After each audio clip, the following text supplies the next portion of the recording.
Hey guys, anime fanfics here. This is chapter 39 of Obito's redemption story by Yaboy Assassin on Wattpad. Links to all stories are in the description below, and make sure to like the video and subscribe to my channel. Chapter 39. The village hidden in the leaves had calmed quite a bit from the shockwave that had ripples throughout it. Luckily it hadn't caused anything but property damage that was easily fixable. Every man, woman, and child were accounted for all across the village, including both civilian, shinobi, and even visiting tourists. With an public announcement made by the police chief, villagers had went about their regular lives. Shops and restaurants opened and people started to come from their homes and walk about the village. Shikaku couldn't think of anything better at the moment, as what happened was the best anyone could have hoped for. Speaking of him, he was currently looking over the entire village in the same place he'd seen Hiruzen and Minato do many times. He was on the top of the Hokage's office, wind fluttering his tied-up hair. For some reason, it made him feel as if he was the actual Hokage. Sometimes it wasn't that bad. How troublesome, he remarked with a sigh. His gaze turned behind one of the four pillars that stood up on top of the building, but he gave no movement to turn fully. Someone was interrupting his time to calm and relax himself. Go ahead and come out already. You're bad at hiding your presence.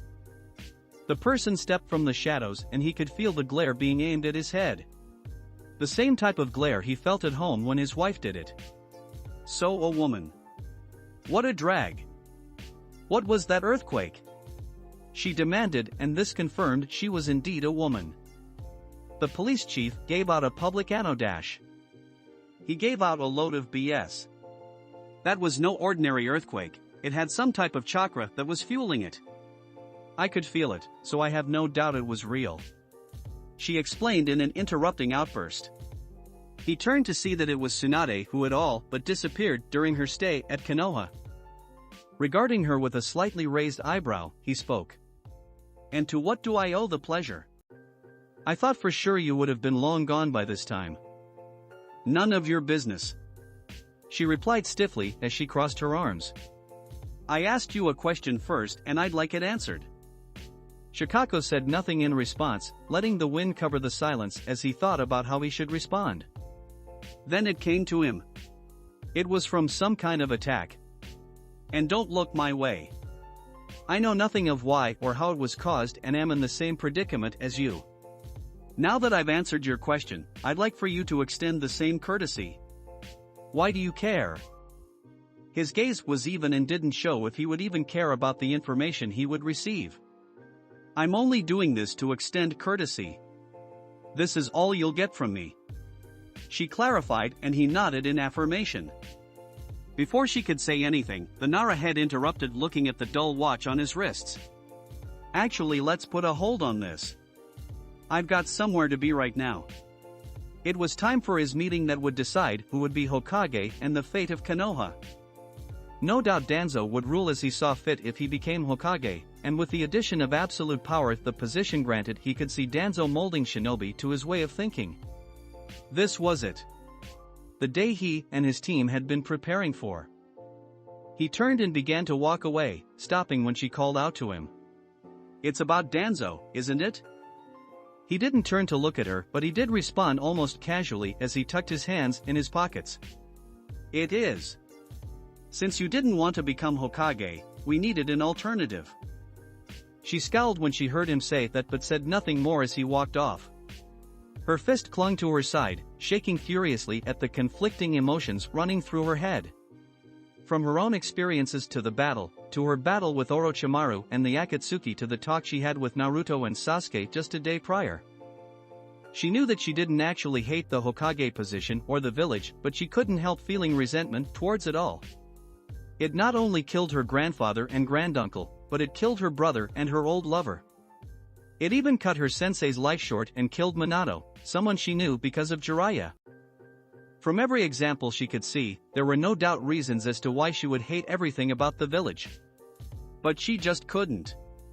She couldn't hate this village, not when she was born and raised to love and want to protect it. That was why she had ran in the first place. She didn't even know why she was still here, in fact. Why hadn't she run away like before? Was she tired? Tired of running away from her problems and emotion? But the village hasn't changed one bit since she came back. Utter turmoil inside the village and thousands of civilians and shinobi alike dying whether involved in what was going on or not. And still, she just couldn't hate it. Not one thing. She wanted to pour chakra into her fist and smash as many things as possible. She couldn't decide. She wants to hate the village, but she can't. She wants to become the head doctor again, but is afraid someone will die. She wants to become Hokage to help her village and honor her ancestors and her sensei, but resented the position because of all the strife she just couldn't get over. Tears slipped down her now red cheeks. For all her control with her chakra, she couldn't control neither her emotions nor her thoughts. She had been purposely avoiding schism so that she could try and think on her own. She felt her mind couldn't handle anyone else trying to affect her decision. It was much too for her newly delicate mind to handle. Whipping her face and calming down with slow and deep breaths, she remembered the conversation she had with Naruto and Sasuke back at the bar. Flashback. She had sipped the remaining booze from her 20th drink. She didn't know how long she had been drinking, or really when she started. She couldn't get the corpses of innocent civilians out of her mind. Even more than that, she couldn't forgive herself because she was a part of that battle. A battle that killed at least 900 civilians. They couldn't even find a single survivor. Her face tightened in anger when a deformed face of a young girl from that battle popped into her mind. Her hand holding the glass bottle clenched hard and crushed it. The shards pricked her hand and caused blood to roll down it, but she was so deep in her thoughts she didn't realize this. Luckily, the wounds would heal in no time. Sasuke looked at the display without saying a thing before it was broken from a nudge of his side. It turned out to be Naruto. "Hey, Sasuke. Doesn't that look like that Tsunade woman?" Sasuke nodded, his gaze turning back to her. "It is. She all but disappeared when we reached the village." Naruto's confusion turned to anger as he began to stomp to the table. "If that's so, then I'm gonna give her a piece of my mind." Sasuke held a hand in front of him. "No, Naruto. Don't cause a scene." "But she's hiding from her responsibilities," he yelled back. "All those people at that town didn't die just for her to run away again. Having her become Hokage is the only way to honor their lives and their town that we destroyed trying to bring her back." Sasuke put a hand on his shoulder. "I get that. I know how you feel, because I feel the same way." A flash of him finding the corpses of his parents and kinfolk had appeared in his mind. The same way Naruto wanted to honor them is the same way he wanted to honor his family by killing the ones that killed them. But we have to keep our calm. If we get kicked out, we might not see her again. This village is bigger than you think and she could leave any time. Another voice interjected. What are you guys whispering about?" It turned out to be Sakura, who looked questionably at the two. Since when have they got along enough to share secrets? "I was telling Naruto to be quiet, he was going to make a ruckus." He deflected, pointing to a table behind them.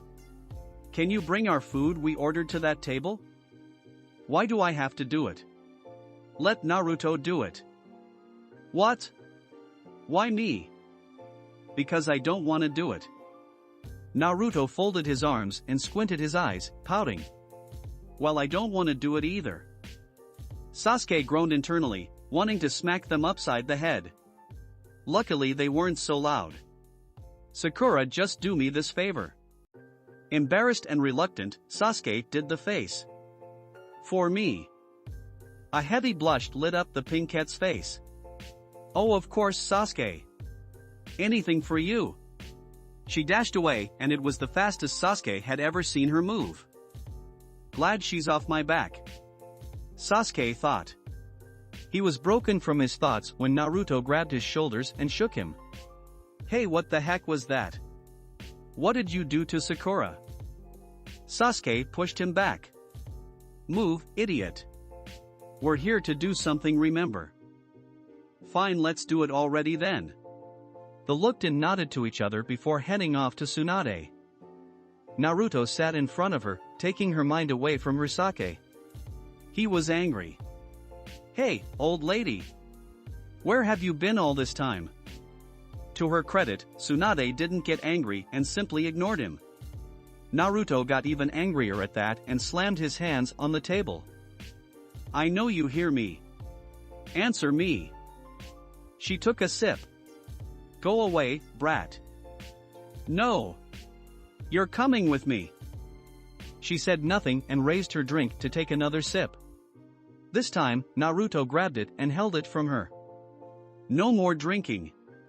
It's time to be Hokage." Tsunade growled angrily before using her superior strength to snatch her bottle away from him. She turned to leave the table only to look Sasuke dead in the eye. His face showing that she wasn't going anywhere. Her face tightened. "Even if we do this forever, I'll never get myself killed for this." She gestured around her. "I'll never accept the Hokage seat."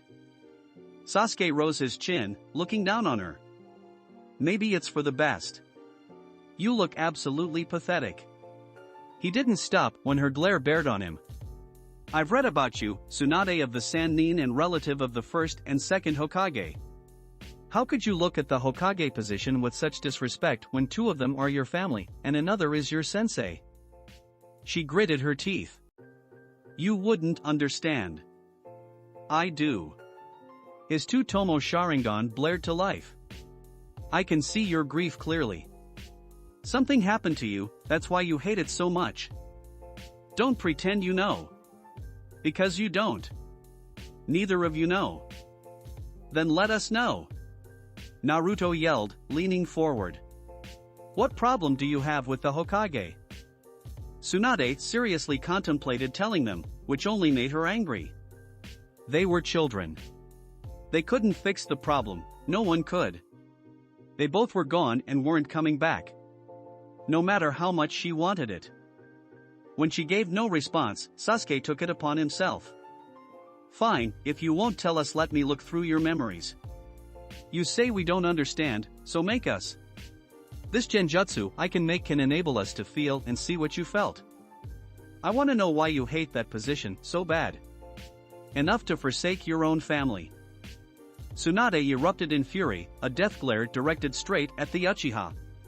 As soon as she was about to erupt, Sasuke used their eye contact and put her in a genjutsu with his Sharingan.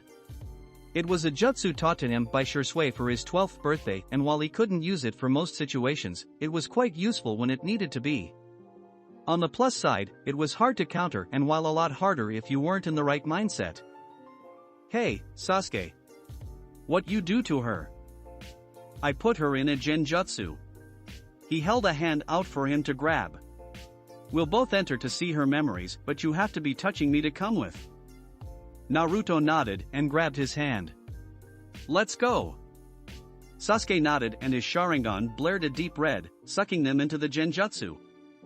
"Hey, Anai-chan." A boy looking to be a preteen yelled. He had short brown hair with hazel eyes and a blush on his cheeks.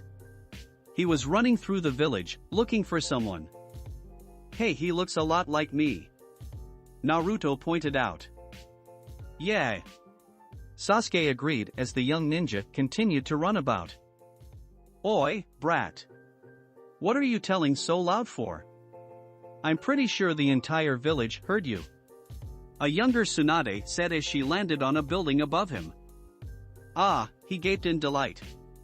"Anai-chan. Do you know what today is?" She hummed with a finger to her chin. "I don't know. Today is a normal day, I guess." He smiled and rushed up the building to meet her with a hug. "I know you know it's my birthday." "You're just kidding." She patted him on the head. "Seems you know your Anai-chan too well. Happy birthday, Nawaki." "So that's her brother, huh? Never heard him mentioned or anything." Naruto's face light up when he thought of something. "Hey, Sasuke, if we find her brother, then maybe he could convince her to become Hokage. They look really close." "I don't think that's possible." Sasuke responded slowly, his gaze scrutinizing the duo. Ha? Why not? Just keep watching. They watched on in silence as he told Tsunade his dream. The way he said it reminded Naruto of himself. The declaration as well as the determined eyes. The scene around them changed to how Kawaki had died the next day, just after Tsunade gave him that necklace. Naruto clenched it in his hand but said nothing. The scene kept moving and moving, showing Tsunade's past, her exploits, her philosophy. It was showing them why she was so cynical. Why she was the way she was. Sasuke broke the Genjutsu when he felt he'd seen enough. They were welcome to the sight of Tsunade breaking down before them. It was awkward. They'd never experienced something like this in their young lives. Sasuke because he'd never seen anyone in his family even shed a tear, well except when Shisui had been cutting up onions. And Naruto, well, he didn't have a family, nor did he receive looks other than hate. Is that why? Naruto was the one to break the silence between the two. Is that why you didn't want me becoming the Hokage? When she didn't answer, he kept pressing. He took out the necklace that she had given him. You gave me this necklace because of our bet. The bet I won. Do you remember what we agreed on? She gave him no answer. We agreed on that if I completed this jutsu, he preformed the Rasengan with a shadow clone as aid. Then I'd get that necklace. Well, this time I'll make our bet. His face tightened in determination. The conviction in his voice made Tsunade open her eyes and raise her head to meet his eyes. And I bet this necklace. If I don't become Hokage before I die, then the necklace is back to you and you can leave Konoha. But if I become the Hokage, admit that anyone can become the Hokage, no matter where they came from and what they've been through. Even you can become the Hokage and you won't die. You have my word and I never break my promises. Her eyes widened as she stared at the conviction of the boy in front of her. The same that was shared by her brother. The words broke through her own conviction. She said nothing as the blonde left and Sasuke soon followed him, giving her one last look. When the two disappeared from sight, her head lowered as an involuntary tear fell from her eyes. Flashback end. She bit her lips lightly at the memory. She didn't know what she was to do. She knew the right thing was to become Hokage, but she tousled her hair in frustration and decided to go to a nearby bar to cool down. Triple X. Kurenai, do you have your Genjutsu ready? Shikaku was the one to ask as she appeared on a nearby rooftop across from the meeting room. The daimyo's guards stood tall as they watched their surroundings. I am. She answered, forming a single seal. Before we start, I have a question. How do you think all of this will end? I'd like your honest answer. Shikaku looked off in the distance at the lowering sun on the horizon. It'll most likely end in a fight. Danzo won't just come with us and let himself be arrested, even if we have the evidence to convict him. She nodded before fading away in a mist-like fashion. Shikaku was impressed. He wasn't a sensory name, but she felt and looked well hidden. He hoped it'd be good enough. Okay. Walk behind me and let's do our part. Jumping down the building, the two met up with Jiraiya before walking in. Walking inside and sitting down, Shikaku searched the eyes of the already filled room. They seemed none the wiser of Kurenai's presence, or at the very least they didn't show it. Well, now that everyone is here, we can officially start the last meeting to decide the Hokage. Kohara said as multiple people shifted in their seats as Jiraiya and Danzo stood before the table. My choice is Danzo. The daimyo had said this, and he got looks from the entire room. He was a very indecisive individual. So for him to come out and have a decision was noticeable. Daimyo-sama, are you okay? You've been acting strange ever since we've arrived. One of the advisors closest to him asked. Everything the daimyo did felt like something he just wouldn't. He's fine. Danzo said. Perhaps he sees something in me that the rest of you fail to admit. Well, that's too bad, Danzo. Jiraiya smirked, crossing his arms. I'd also would like to become the Hokage now. Since I was the first candidate, I should have first dibs. Right, Daimyo-sama? The daimyo face didn't change from its days like stupor. My choice is Danzo. This again got reactions from all across the room. They continued to discuss the reasons why the daimyo would choose Danzo when they knew Jiraiya was his #1 priority in becoming the Hokage. The change was rather striking and the lack of subtlety didn't help one bit. In the far corner of the room hidden from view was Kurenai forming a seal aiming at the daimyo. She had been sitting back a bit, but the behavior of the daimyo was something she couldn't let continue or they were sure to lose. She began diving into his mind, similar to what the Yamanaka could do but severely different in its own way. Once she firmly locked herself within his mind, she could keep her body still enough to where the genjutsu placed on it wouldn't be disturbed, since she wouldn't be able to keep it up without concentrating on it. Once she was completely focused on the subconscious of the daimyo, she formed the ram seal and a red haze started to spread throughout the empty space, signifying the start of her taking control over his mind. It wasn't hard because of the lack of barriers, but once she reached the part of it where memories and control of action, it was blocked off completely. She tried to toughen her influence, but it did nothing to the barriers that were preventing her control from spreading. Kurenai frowned as she appeared before the barrier only to be surprised by what she saw. A red, blazing giant eye glared back at her. Sharingan? Shikaku's brows scrunched up in thought. Kurenai, what the hell are you doing? His gaze flickered to Jiraiya briefly, but he only barely gave a shrug. He didn't know what was up with her either. He wasn't a genjutsu specialist.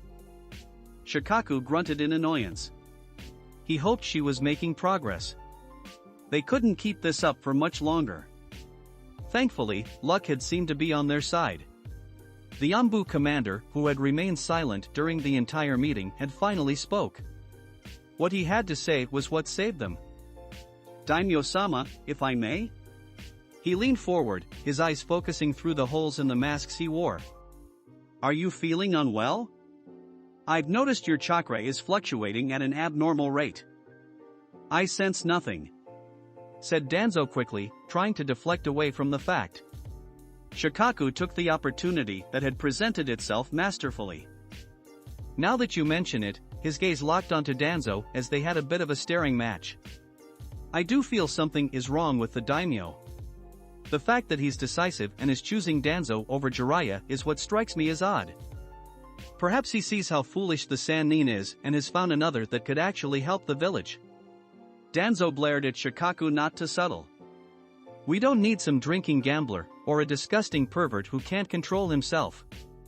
We need someone like me, who has the village and its people's best interest in mind. Shikaku's brow rose a bit, a small bit of humor filling his voice. And that's supposed to be you? Their words against each other continued to draw out the meeting while Kurenai, in the depths of the daimyo's mind, was figuring out how she would stop the control that took over him. She formed multiple seals. She knew about the Sharingan and was aware of a good chunk of its abilities. What she knew the most was the genjutsu it could produce that could naturally make someone as good or better than her. It's almost like a barrier ninjutsu, she muttered, letting her chakra surround it. She wasn't well versed in the arts of barriers, and luckily for her this wasn't one. But it was sure as heck close to it. Or, at the very least, may just look like it. Confusion etched its way onto her face as her chakra once again scanned the barrier like genjutsu. She knew that it was a genjutsu from the way it felt and the obvious effects it was having on the daimyo, but somehow this was different. With the Sharingan glaring at her, it caused her to wonder how could part of his mind be locked away with a Sharingan in the first place. The only individuals with Sharingans were all very much loyal to Konoha and wouldn't put daimyo in a genjutsu. Most of them haven't even been close to the daimyo, by her knowledge anyway. But she couldn't dwell on it. There is only one way to break a genjutsu like this. It was simple, to overpower it. Keeping her seal active, more chakra poured from her surrounding and attacking the giant eye. For a long amount of time, it looked like nothing was changing as the barrier like genjutsu stood firm. However, all of a sudden a noticeable crack ran down its middle before other smaller ones began to form. It's breaking. Just a little more. It was working. Her chakra was overpowering it. She just needed a bit more time. Triple X. Kakashi was a man of many talents. He was born as a so-called genius and was quick to pick up on anything that was in front of him. Currently, the silver-headed ninja was hiding in the shadows of a distinctly large building near where the meeting was taking place, but far enough that he could observe meters all around it. Umbu uniform fully on, he tapped on the electronic earpiece in his right ear which connected him to his teammates. Testing, testing. Do any of you copy? Over. A cheerful voice broke over the silence. Izumi present. Over. Asuma present. Over. Anko present. Over. All right. Let's do our part and get this done. Mask up, over. Kakashi said, lowering his Umbu mask over his head, causing his Kurgan to glow through the left eye of his mask just before he shut it. You all know your parts, stick to it and we succeed, over. Knowing that they were heeding his message, he glanced up at a root shinobi who almost looked glued to the building in the shadows, completely unaware of the Hataki's presence. Anko. He whispered into the earpiece, wanting to make absolutely sure that he wouldn't be heard. I know. She responded, placing her hand on the ground softly. A small snake slithered onto the roof and into her hands as it gave her the information of the position that the root were in. They're in a prong formation starting from the roof overlooking the entrance to the hall. Kakashi nodded. Okay. Take them out silently. No one gets spotted. They may have more men hiding even deeper. Suddenly but silently, Kakashi leaped up right behind the root member above him, grabbing his face before he could do anything and snapping his neck with a single swift moving, killing him quickly. Through the porcelain mask, Kakashi's eyes searched his surroundings, wanting to make sure his kill was unseen. When he saw nothing had changed, he dragged the man into the darkness, preparing to hide the body for investigation after the mission. Further ahead of him, Anko was finishing a kill of her own, hiding it away just as Kakashi had. Her eyes scanned ahead, able to see Asuma and Izumi heading to their next kills. Those would be the last that were surrounding the area according to her tracking snake. Tapping her earpiece, she spoke. Asuma and Izumi are wrapping up. Let's move on to phase 2. In static, Kakashi replied. Proceed with caution. She began to wave Asuma and Kurenai over as she began to set up the ambush. Meanwhile, Kakashi was finishing phase 1 of the plan. They needed both a dead and alive body to observe the secrets they could be holding. Kakashi planned to knock out this last target without a sound. So his approach was going to be fast, silent, and deadly. The success of it would depend on his timing and how silent he could be, but at the same time quick on his toes. Only Jonin-level ninja and above could achieve the feat. Kakashi suddenly broke away from the shadows, at the last second using chakra to boost his speed in hopes it would cause her to not react in time. His hopes were dashed when he got about 150 meters away from her as she turned to him swiftly. Shit! Kakashi cursed inwardly, deciding that he'd have to take her down up front. Leaping at her, he attempted to jump on her but she flipped on her hands, using her feet to kick him over her. She succeeded, but he caught himself and flipped midair to land on the ground soundlessly. She took a familiar fighting stance which caused Kakashi's eyes to widen in recognition. A silhouette of Niji in the same exact stance formed beside her in his mind and his eyes hardened. Seems Danzo has been getting members of clans en route. Kakashi thought, his eyes narrowing in focus. He definitely needed to capture her now. You're coming with me. I won't be going anywhere. She spoke before rushing at him. Kakashi retaliated by throwing kunai at her. This, however, didn't stop her as she weaves through them with ease, confirming to Kakashi she had either was very skilled or her Byakugan was active. He decided to go with the former despite her being en route. When she reached him, she released multiple fast-moving palms which he dodged. He knew if he was hit even once it could get him killed. Tired of being on the defensive, Kakashi dodged another strike before grabbing that arm and wrapping it around her other outstretched one. He tugged her hands away from his body and sent a kick which connected with her back, sending her airborne. She regained her control and spun in the air until she looked back at him. 8 trigrams vacuum palm. High-speed air thrusted from her hand and sped to the copynin with surprising speed. Enough to make his instincts call for him to jump away. He did just that, narrowly avoiding it as he threw a single kunai aiming for the root's head. Once again, she inclined her head and let it pass without trouble until the kunai revealed it wasn't a normal one as it erupted in a small cloud of smoke, revealing another Kakashi. In its hand is crackling lightning before he thrusted it forward and shaped it, transforming it into a hound. Lightning Hound. The hound sped through the air towards the Hyuga, but it was in vain as chakra poured from her pores and she spun, causing a huge circle of chakra to form around and protect her. Rotation. Seeing the technique before, Kakashi began counting internally as he jumped into the air with lightning cackling in his outstretched arm. He'd have to use a jutsu to put her down. Taijutsu was a strong suit for him, but it wasn't his strongest. As her rotation began to die, Kakashi's lightning again transformed into a hound and raced towards her. Just as it was about to hit her, Kakashi's Kurgan glowed a bright blue. This caused something akin to a portal to open before the root agent, surprising her and engulfing Kakashi's own technique. She was so surprised that she didn't notice a similar portal opening behind her with the lightning hound speeding through it. Arg! She screamed, her entire body convulsing from the shock as parts of her mask cracked, revealing a female Hyuga as Kakashi had assumed. She fell to the ground in a painful heap, the electricity still causing parts of her body to twitch uncontrollably. When Kakashi walked to inspect her, he saw that her masked hand broken and fallen away, which revealed the Hyuga barely conscious. But the problem was the leaf headband proudly displayed on her head. Then he remembered her face. She had been one of the ones that had investigated one of Danzo's supposed hideouts. What the hell was she doing dressed up in a root outfit and protecting Danzo? He knew who she was since she was a jounin and he knew all jounin. Slipping off his mask slowly, Kakashi held a hand out for her to grab as he bent on one knee to help her. Hayomi, what the hell are you doing here? Explain. She groaned lowly from the now dull ache running through her entire body but recognized Kakashi and took his hand. He pulled her up slowly and waited patiently until she gained her senses enough for her to stand. Once they were both up, Kakashi spoke up, his voice commanding and impatient, completely the opposite of the attitude her just possessed. Explain.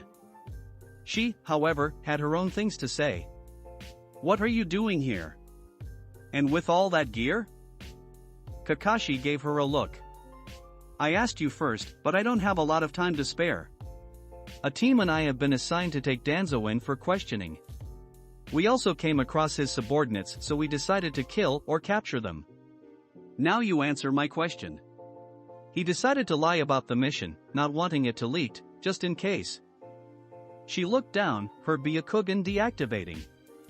I'm sorta here because of something I found. Kakashi's eyebrows furrowed. Continue. It was the time I was searching the hideout we had found.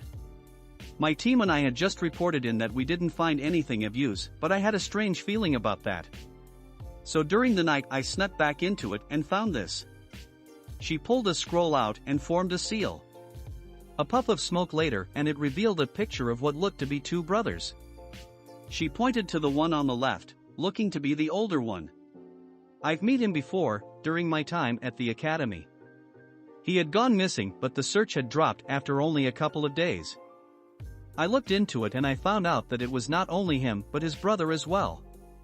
But I found out why when I kept searching the hideout. Kakashi grabbed the picture from her hand, taking a long look at it. He was trying to remember if he saw any of those two even once. It had been so long ago that he doubted he would. He was still listening to her, however. Danzo kidnaps kids from clans or that have a special talent or skill. He does something that messes with their minds and that turns them into mindless slaves that follow his every command. Kakashi's eyes narrowed at her as it looked away from the photo, his mind not remembering a single thing. And you didn't think to report such information. You're a jounin. You know what can happen for withholding something that important. She glared up at him. I know that. For your information, I just found out about this morning. I didn't intend to hold the information, but I knew Shikaku would be in a meeting. So when I saw them suiting, I decided to follow. I took out one of their teammates and here I am. Kakashi nodded at the information but turned to where he could see a small glimpse of his team.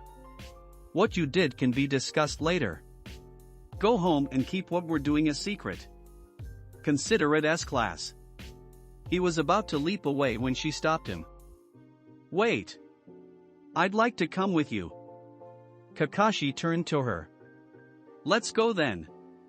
Confusion set on her face, she recoiled. Ha? I'd thought you'd say no. Honestly, that's what I almost said. He confided. I'm short on time, however. I can't afford to argue with you, and besides, you're skilled. You won't be a hindrance. She nodded. Thanks. He turned back to his previous direction. Alright, let's go.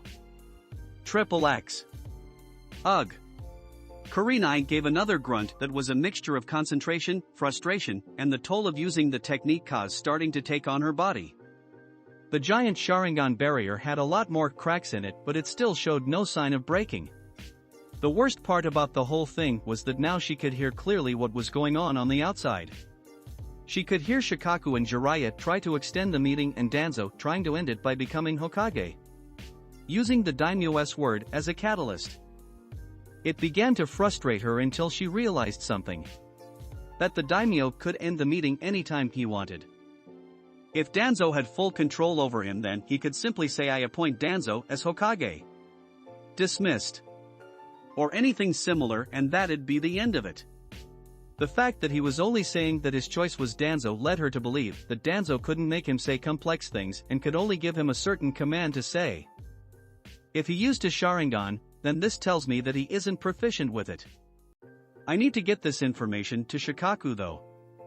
I don't want him saying the wrong thing. Kurenai thought, seeing him talking from the outside. Her attention cut away from them when she heard another crack in the Sharingan. When she turned to it, the Sharingan shattered like glass with the broken pieces disappearing midair. Immediately, a rush of memories, data from the brain, and a whole slew of other things came at her all at once. Being the expert she was, it wasn't too much of a deal. Alright. Daimyo, you're now under my control. Triple X. Jiraiya, what made you want to change your mind about becoming the Hokage? Koharu asked. From what I remember, you were adamant on pushing the responsibilities to Tsunade. Jiraiya shrugged easily. I've decided the village needs me. Tsunade shows no sign of becoming the Hokage, so it falls back onto me. And besides, I'm the best choice considering the relationship I have with the third. While that may be the case, Danzo interjected for the umpteenth time. Don't forget that you destroyed a city and everyone in it trying to get back a teammate that curses our village. The same village you originally never wanted to be the Hokage of. He knew that he had to try and convince everyone besides the daimyo. At that point, he knew that they all knew the daimyo wasn't acting normal. Something was interfering with the genjutsu he put on him. The command he gave wasn't fully being followed. He didn't know if it was his lack of control or from an outside force. But his theory had been an outside force because of Jiraiya wanting the Hokage seat. Or pretending to want it. The only thing that threw him off was the fact that Obito was absent. Before Jiraiya could respond, Shikaku interrupted. And what of your commitment, Danzo? I seem to recall you going missing during the Kyuubi attack. I simply was not available at the time. Is that so? Hamura put a hand up. While I'm sure these jibs are entertaining, we do have a Hokage to put into a seat. And we've been here for almost 2 hours. I'd say it's time to wrap this up. Danzo smirked triumphantly. I couldn't agree more. Daimyo-sama, what do you think? Your opinion shall be final. The daimyo's mouth opened to speak, but his dull eyes changed for a split second. Danzo is to be arrested immediately. Danzo's face morphed into surprise as Shikaku smiled in success. Thanks, Kurenai. You couldn't have come at a better time. He thought. What's going on? One of the daimyo's advisors cried out, echoing what was going in everyone's head.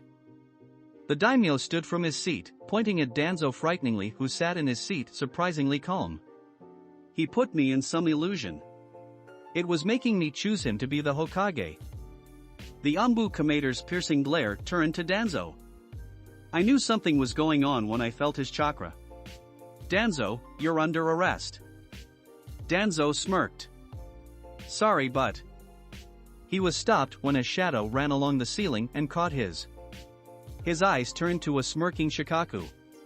Shadow Possession Jutsu, success. It's over, Danzo. You're caught. I knew your entire plan this entire time. That's what you think? Danzo said, struggling against the binds as he fluctuated his chakra in an attempt to break free. Earth style, pillar bind. Jiraiya yelled, finishing the required seals. From the ceiling and the ground below, pillars shot out and wrapped around Danzo's limbs, keeping him still so he would break out. You're caught, Danzo. Don't even try it. Jiraiya said. Danzo smirked. Is that so? Immediately one of his soldiers seemed to slip from the wall in dark corner of the room and landed on the floor crouching. She did a seal. Shadow Break Jutsu.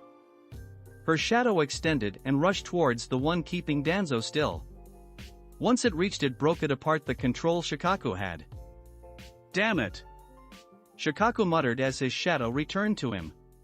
He wondered how the hell they slipped past Kakashi and the others. Danzo began struggling in the binds and they began to crack and bend from his strength alone. It completely contrasted the way he looked. His root member ran to help him, sword in hand. Not so fast. The Anbu commander yelled, gaining her attention as he rushed forward to prevent her from helping. She immediately stopped and preformed several seals. Shadow Spear Barrage. Multiple, long threads came to meet him head-on. He grunted as he dodged them all, ducking, jumping, and leaping off the close wall as he still rushed forward. Annoying. She muttered out, creating more threads that were faster and larger than the last. This time, the Anbu commander was forced to retreat as he leaped back and skidded to halt beside Shikaku and Jiraiya. TCH, Shikaku clicked his teeth in annoyance, the look passing across his features. She's proficient in my clan's jutsu. Aga! Danzo yelled, finally breaking from the restraints Jiraiya placed on him. The earth that had done so turning into mud and fading away. He chuckled a bit at the faces that were made all around him. Danzo! What is the meaning of this? Koharu yelled and he turned to her. His eyes seemingly uncaring. Time and time again. Danzo started and his head tended in a mixture of frustration and anger. I've waited and waited. On my chance to finally become the Hokage ever since the second appointed that fool Hiruzen. That bastard never believed in me anyway.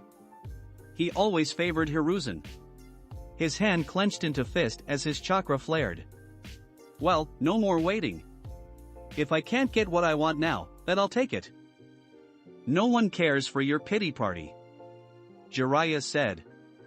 You aren't fit to be Hokage because of the darkness within you. Danzo blared at the Sannin. Don't pretend to know me. Throwing up a signal, Danzo smirked. You're nothing but washed-up pervert of a shinobi. Now it's time to care. The entire room froze over almost immediately, capturing the feet of everyone in the room with the exception of Danzo and his subordinate. Out of another corner, another root member landed beside Danzo, his hand in a seal with a small bit of ice on them. Ice release? Jiraiya was sure that the clan was almost extinct and the rest of the members were pacifist and lived normal lives. To think one of them worked to Danzo. Smirkingly, Danzo turned to the daimyo who shrieked under his hardened gaze. Now, you, name me the Hokage. Damn it! Shikaku cursed once more. What could he do to get out of this situation? What is there to do? The ice was spreading up from their feet and slowly seeped up around their bodies. Shikaku didn't account for this in his plan at all. So damn troublesome. Triple X. You're sure you can do this, Kakashi? I know she's skilled, but this is a covert mission. Asuma asked after Kakashi had told them that Kyomi was joining them as of now. He also told them what she was doing before this. Kakashi nodded and looked at her. Yes, I am. If she wants to help, then why not? Plus, she knows something important about Danzo. About what he does. You mean other than blowing people up and deceiving them? Anko asked sarcastically as she folded her arms. Yeah. Kakashi nodded. Danzo takes members from clans and brainwashes them into being his servants. This includes children as well. What? Are you serious? Izumi turned to Kyomi and she nodded. Unfortunately, it's all true. She reached into her pouch and took a scroll out. She unraveled it before them and they all read the names on the scroll as she continued to talk. He uses his army to gather members of both prominent clans and obscure clans. He then puts them into training and brainwashes them into following his order without question. That's insane. Izumi muttered. The list was full of clans from not only Konoha but other hidden villages. When they were done, she rolled up the scroll. But using the dating on the scroll, it's about 5 years old. Most likely, he already has these clan members in his army. Every time we look around, we find something more troubling about Danzo. Anko said. That's true. Asuma agreed before going into deep thought. It's crazy how Dad allowed something like this to go on for so long. As powerful and smart as he was, I really don't see how Danzo could have snuck this under his nose like that. It's truly insane. Inside that base, Izumi asked, tapping her chin. What else did you find? Or see? Is there anything more? No, sorry. Kyomi answered with a small head shake after she tomahawked back to her time there. I was sure to triple check the entire place to ensure I didn't miss anything. I saw nothing else. Great, Anko sighed, her voice still dripping with sarcasm. Honestly, we don't get paid enough for this shit. Asuma snorted in amusement and Izumi giggled, her mood taking a lighter tone. Kakashi smiled lightly under his mask. Honestly, no matter what they were doing, Kakashi loved being around this group. Of course there were a lot of them absent now, but it still gave Kakashi happiness when they were around. Even if he was too stubborn to admit it. As he looked at Anko as she talked, the corner of his eyes caught a glimpse of the meeting room building. And he saw it freezing from the inside out. Hey, guys, look! Kakashi pointed out the freezing building and Hayumi activated her Byakugan. With the extraordinary perception of her Byakugan, she saw everyone frozen up to their abdomen with the exception of Danzo and his subordinate. She saw that the one on his left had caused the building to freeze with the ice release Kekei Genkai. She said all she saw so the others could know, which really surprised Kakashi. His thoughts went back to Haku from their first mission as Team 7. I thought him or Zabuza said that his clan was persecuted and the ones not extinct were peaceful and living as civilian.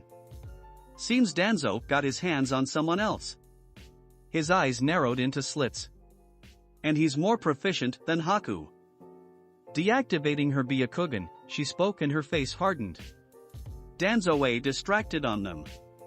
When Kandashi was cut off when a kunai pierced her throat, killing her instantly.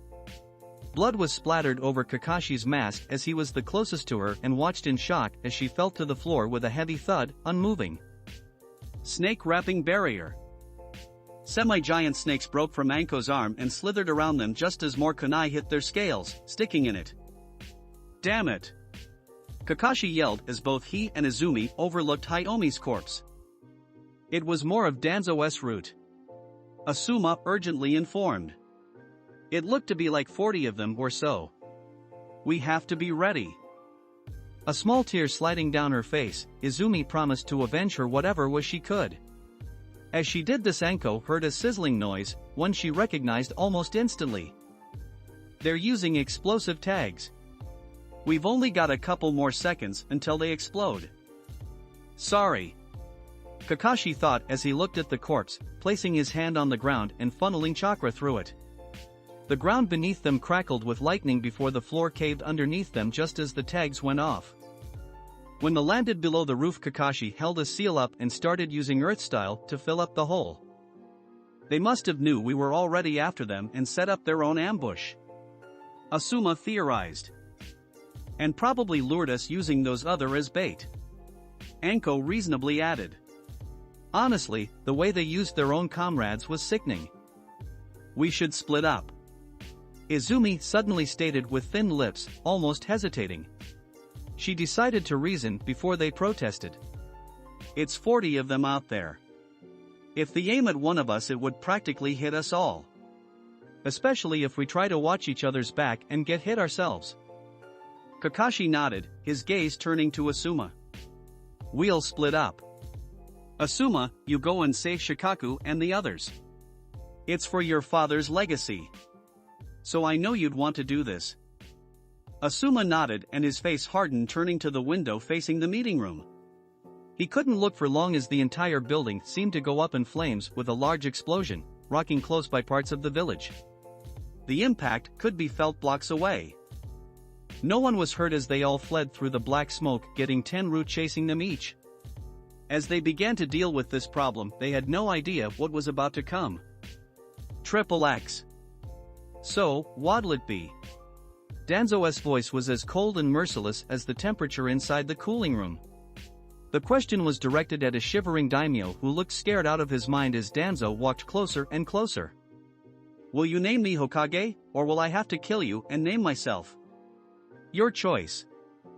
Shikaku said nothing as he watched from the sidelines. The ice chilled him, just as the others, but he was able to not show just because of the fact that he was an elite ninja. The most elite of his clan. But he also couldn't think of a way to get himself free from the ice, or stop Danzo from getting what he wanted. He had no idea where Kakashi and the others were and how they let two members slip past them without a chase. Something was strange about that. Couple his inability to think and the growing numbness all around his body, and it was a wonder he could even have thoughts.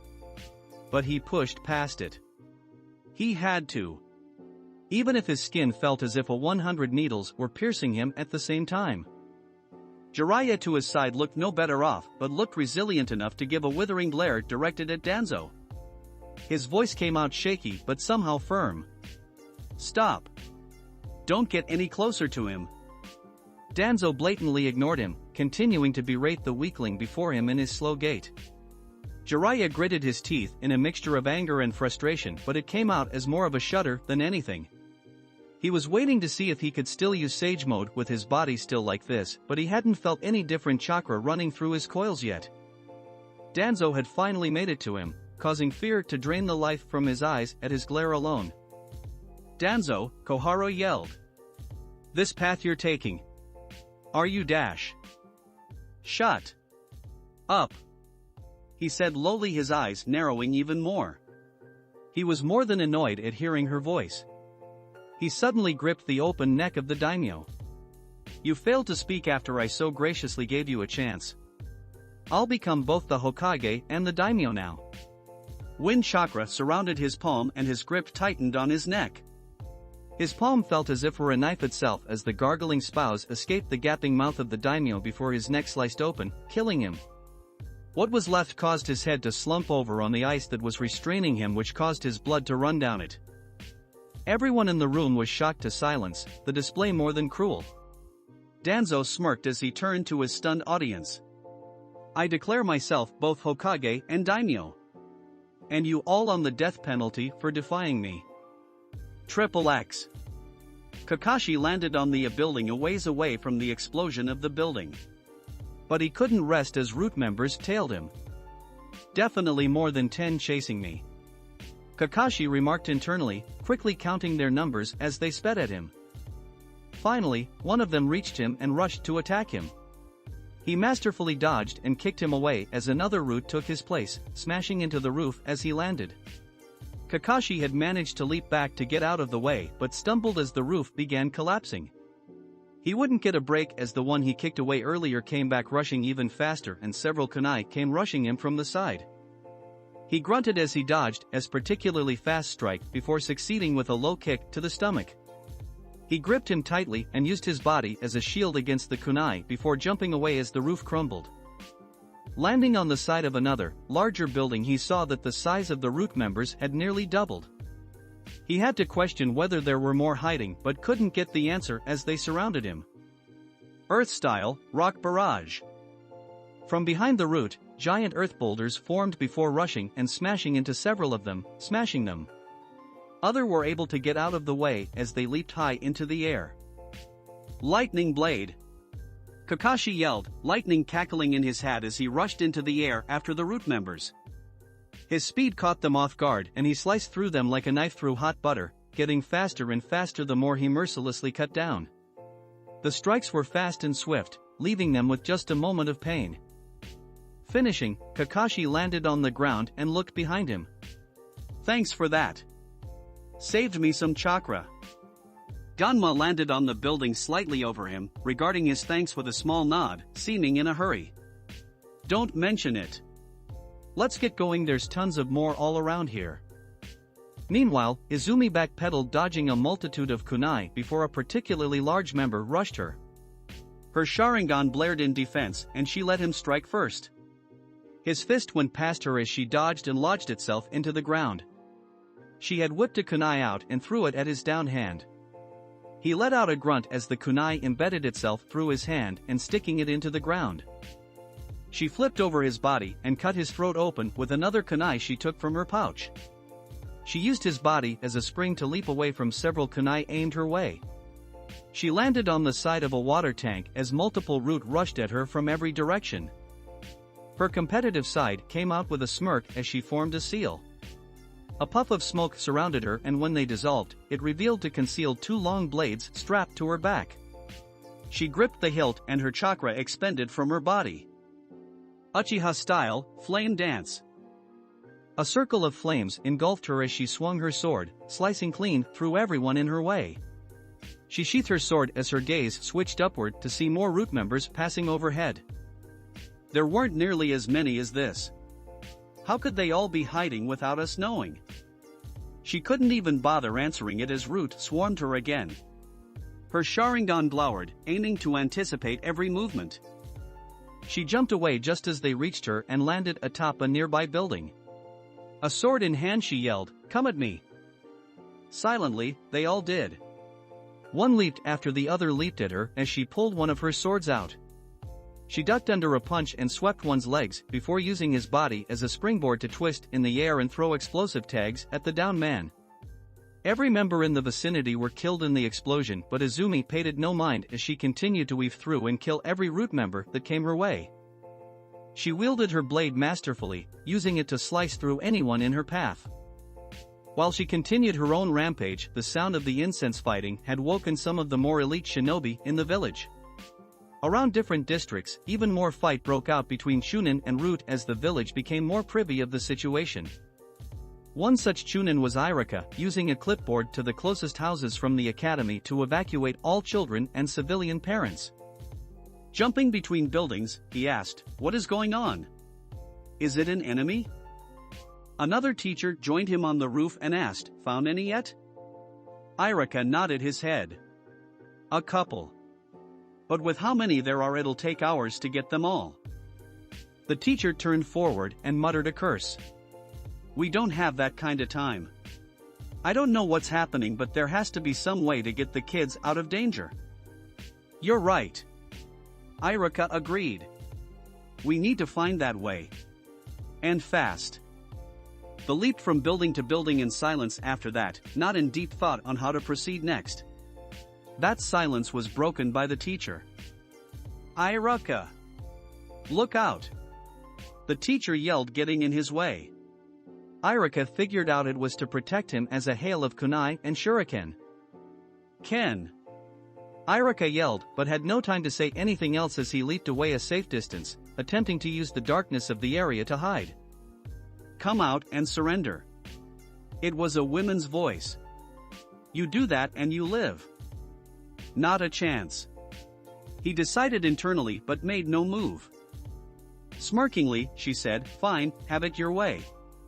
She preformed a seal and immediately, the building he was hiding on began turning into mud.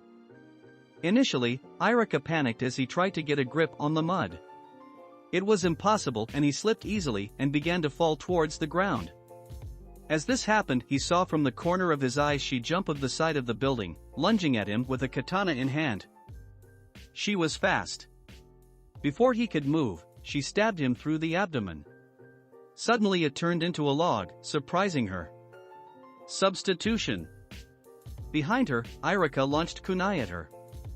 She had to jump away and leave her katana L, knowing she wouldn't be able to get it from the log in time. She had no time to rest as Irika was right upon her, aiming a punch. She twisted her body to dodge and grabbed his arm. Using her superior strength, she threw him face first into a wall and used her chakra to keep herself stuck to the wall, trapping him. "You have the basics down pretty well," she complimented.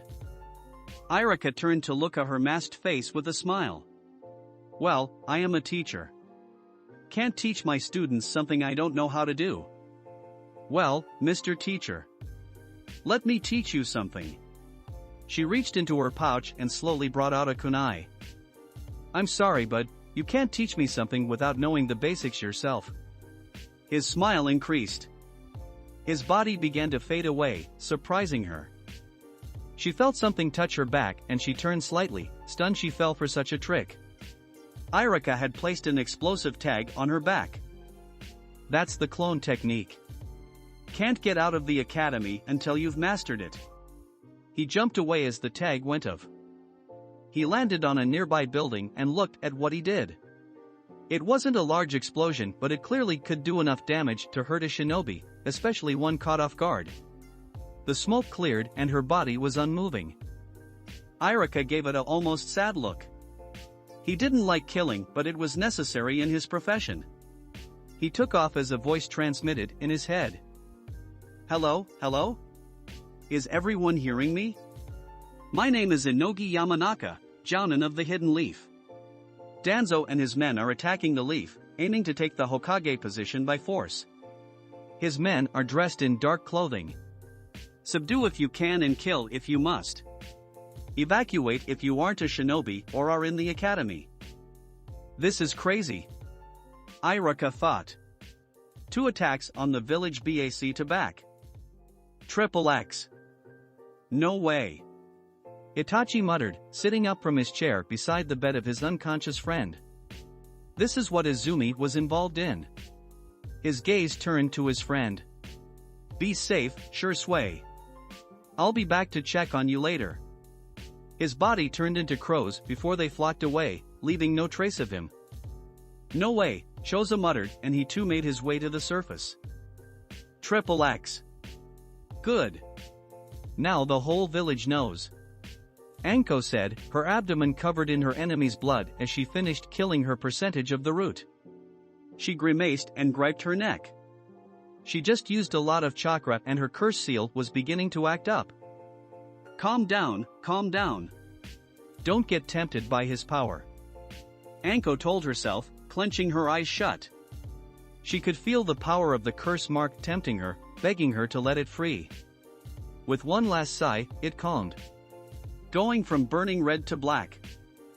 Alright, let's catch up with Asuma. Triple X. Speaking of the Jounin, he had currently knocked away 2 of the root members that were protecting the meeting hall. With no one else to fight, he leaped from the high building he was on and pushed chakra into his blades, aiming to go through the frozen window. He did just that with a loud cracking noise tipping through the air as he landed on the inside, in between Danzo and Shikaku. His brows furrowed. What's going on here? The female Nara answered his question as tendrils like shadows rushed over to him. He weaved and jumped out of the way until they forced him back to where Jiraiya and Shikaku were. Cover your noses, he yelled, preforming multiple seals. Fire style, burning ash. Dark smoke filled the room quickly before it caught on fire. This caused the entire building to explode and sending nearby ones bursting into flames. Jiraiya leaped out of the smoke before being followed by Shikaku, Asuma, and the Umbu commander. When they landed, Shikaku turned to him. That was very risky. It was, but it was the only way to get everyone out at once. I knew the ice would protect you because I felt how dense it was when I had to slice through it from the outside. Asuma explained. Glad you did. Now everyone is out and okay. Jiraiya said, looking as the smoke cleared up into the sky. This allowed them to see that the Konoha Council and the daimyo's advisors were okay but a bit hurt. Danzo and his subordinates landed on a nearby building overlooking theirs. There were scuff marks on their clothes, but they were fine otherwise. Shikaku wanted to groan. TCH, figures none of them would get caught in the attack as well. Sorry. Couldn't make more powerful or I'd risk killing the elders. It's fine, just me complaining about our luck. High above us right behind Danzo and his subordinates, Anko appeared to be soaring in the sky with one hand aiming towards them. Striking shadow snakes. 6 snakes rushed from her arms, aiming to ambush. Shadow Spear Barrage. A barrage of shadows shot from the female Nara, taking out all of the snakes Anko had sent. This was just a distraction, however. Fire Style, Consecutive Fire Shot. Spinning balls of fire swerved around each other before slamming into the building. Dark smoke rose from the building as Anko landed on the side of a nearby building to see the view. When the smoke cleared, an ice barrier was erected, protecting the 3 from harm. TCH, Anko bellowed loud as she rushed forward and preformed multiple seals. Fire Style, Concentrated Fire Shot. A beam of fire shot from Anko before smashing into the middle of the barrier. From the inside, it turned red from the intensity of the attack and cold water began to drip. Danzo turned unworried to his ice user. This is a new technique. I don't remember this from our training. It is, sir. I've been training. Fire Style, Fireball Jutsu. From the outside of the barrier, both Asuma and Jiraiya had joined attacking the barrier. Danzo looked on passively. Oomph, fools. He began removing his robes to reveal his hidden arm, covered in good braces. It's time. Both of you, hold on. Finally, the barrier broke and fire speared through the building, erupting it into flames. Even still, Anko was still rushing down, wanting to make sure they were dead. Damn it, she's still rushing. Asuma yelled, leaping to join her. Jiraiya was about to join when a voice was transmitted in his head. Jiraiya-sama, Shikaku-sama. Every district is being invaded. From what I can see, they're trying a full-scale invasion, aiming to take down and patrol every district all at once. You sound familiar. Who are you? Shikaku asked. It's Inogi, sir. Inogi Yamanaka. I knew it. You're the second most skilled Yamanaka right after Inoichi. Yes, sir. I heard your earlier transmission, good work. He praised. You've let every man and woman in the village know what's going on. Jiraiya and I will head to another district and help out. I'll send the Umbu Commodore to gather his forces and capture all shinobi districts and operations. Tell Chunin to get children, civilians, and the elderly in the evacuation shelter. Yes, sir. And one more thing, I want this village locked down. No one gets in or out. We're finishing Danzo here. Yes, sir.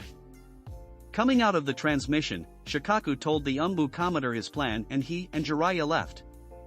Their mission to liberate the village. Triple X. Naruto-nichan. Naruto-nichan. Konohamaru yelled as he ran, and dodged his way through panicking civilians. Overhead a Chunin yelled loudly. Calm down, everyone. Don't run over people. Get in line. He tried to establish order, but it was impossible with everyone ignoring him. Look out.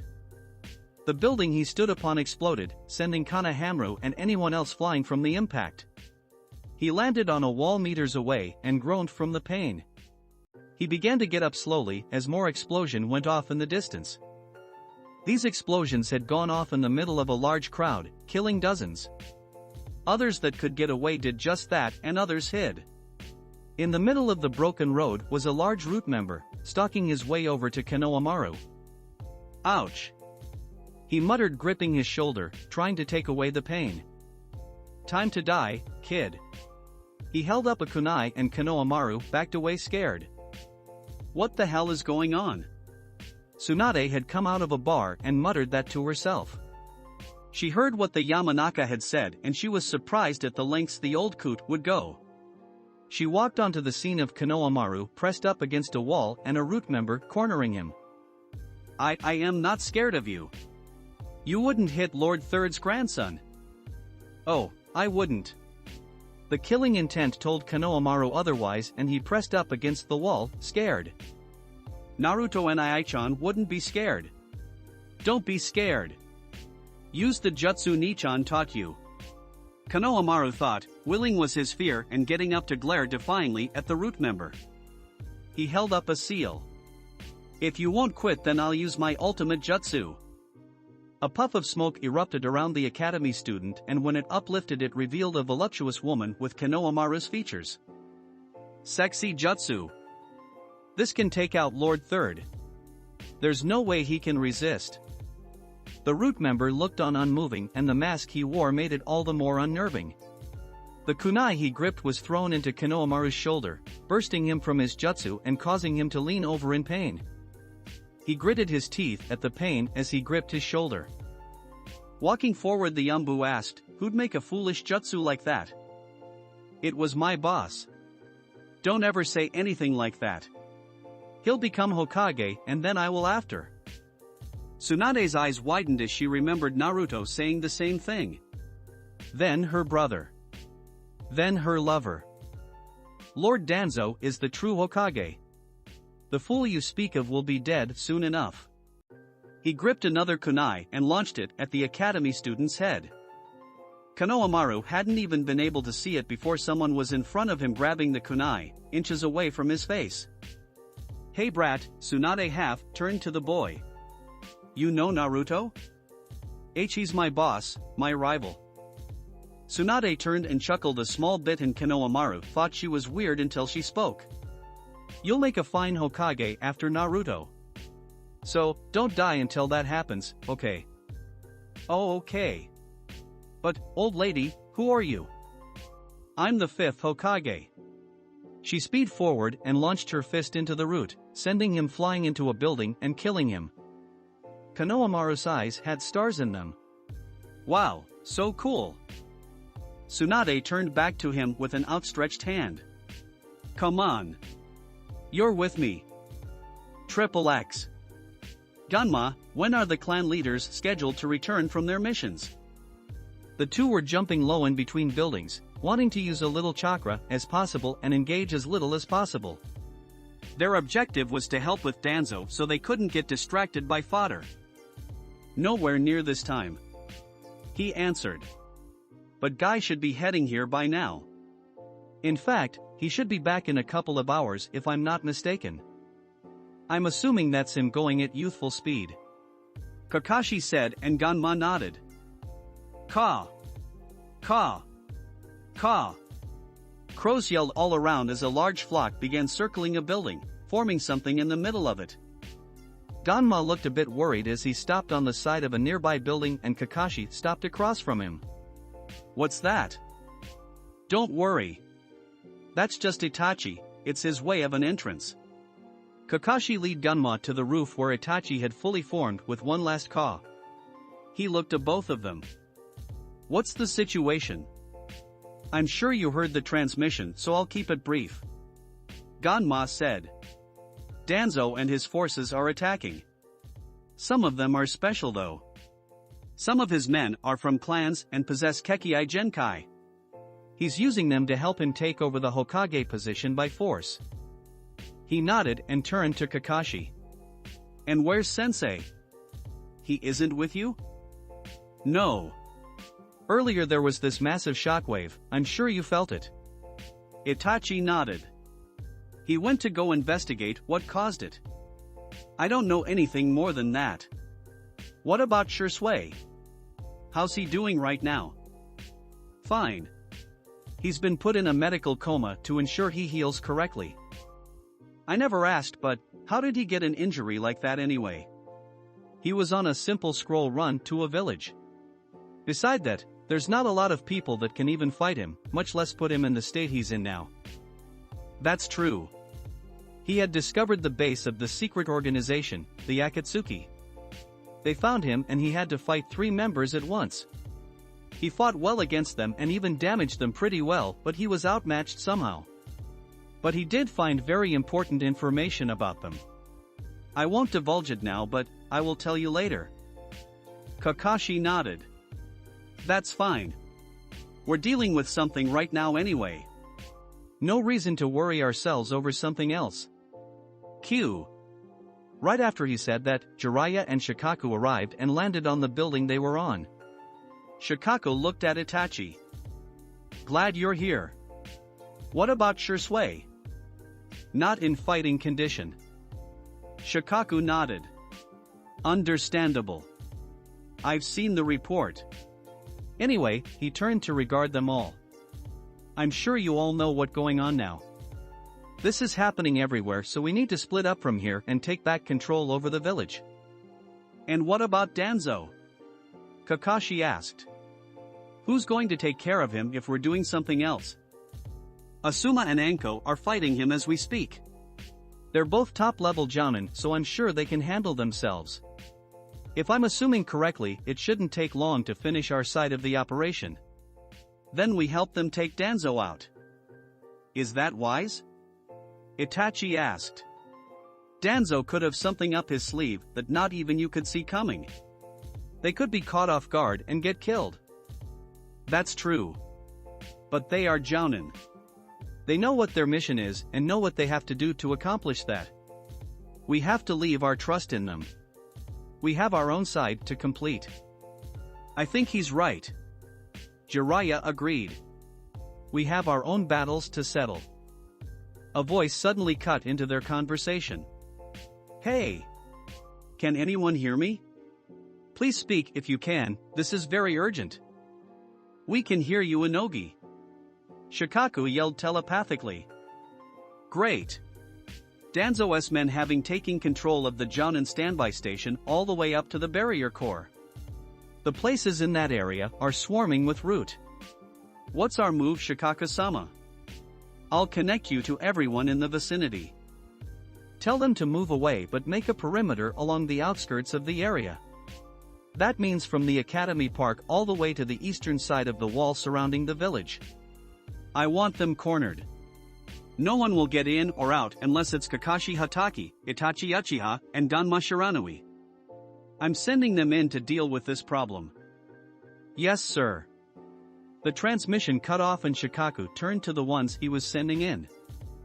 You heard me. Get moving. You got it. Let's go. Kakashi said and the 3 left. Jiraiya turned to Shikaku. You're taking huge gambles. Better be glad you aren't Tsunade.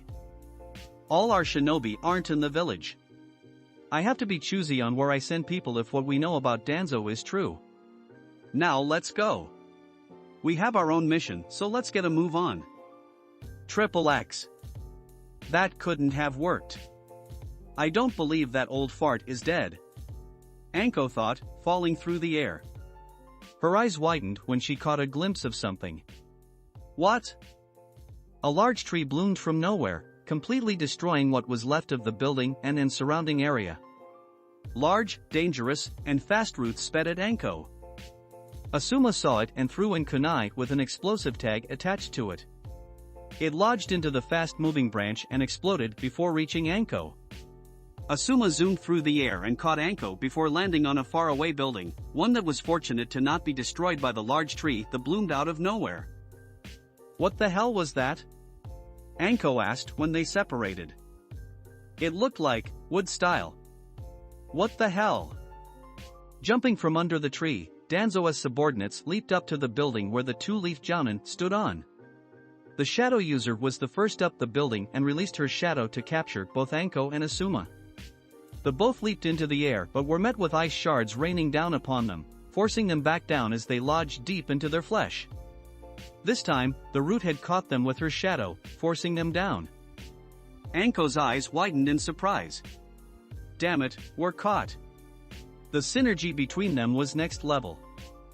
No, Asuma grunted, straining to free himself, or really just move. They were nothing but standing targets right now. The ice user landed across from them, hands already preforming a seal if they would get out of the shadow. Lord Danzo, what do we do with these two? Asuma turned and saw him on the very top of a nearby building, his gaze glaring at him. Eliminate them, he said with no amount of hesitation. I'll be leaving. I have more important things to do. He jumped from the roof and made his way somewhere else. Asuma had lost track of him when he passed the third building. Yes, sir, he responded. Slowly, ice began to form seemingly out of thin air. The small particles rose high, forming something giant. Asuma glanced over to Anko. What do we do? We can't move, he thought distressingly. He tried struggling even more, to just take a single step.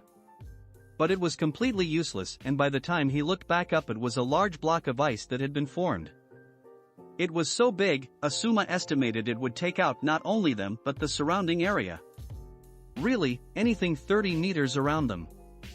Anko had to wonder how much chakra this man had. The jutsu he kept pushing out were really surprising. She had less than half left and she hadn't really done all that much, least not in her opinion. Wind pushed against the large ice block as it began to descend down upon them. They both struggled even more to move, but they could only move their heads. No matter how much they tried to move, they could only strain forward, their bodies beginning to tire out. Just as the large ice block was 10 meters away from them, a blur of fire sped forward so fast that none of them could react. Fortunately, that went for the shadow user as she was cut in half by some type of fire, freeing Asuma and Anko almost immediately. They still had a problem, however. And it was big, looking over above them. None of them would be able to escape in time, and Asuma didn't have a large-scale attack that could break through the ice. Anko didn't have the chakra to do the same. Well, not normal chakra. She closed her eyes tightly when she began to hear his voice. Use it, Anko. I know you hear the power begging for it. No. You know you need it. You'll die if you don't. I don't need it. Not this type of power. How will you save your friend? There's so other way free other than breaking out. I know that you know that. She wished to stop hearing the voice.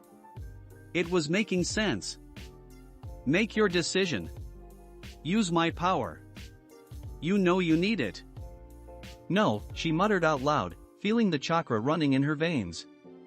She could feel the chakra seeping into her coils. His chakra. I knew you had an affinity for that mark. All it took was a push for it to come out. He mused. Don't you see, my dear? You're still defending against it but unconsciously drawing from it because of your need for power. Shut up. Shut the hell up. Black markings flowed from the curse mark and onto the rest of her skin just as the ice block slammed into building, crushing it.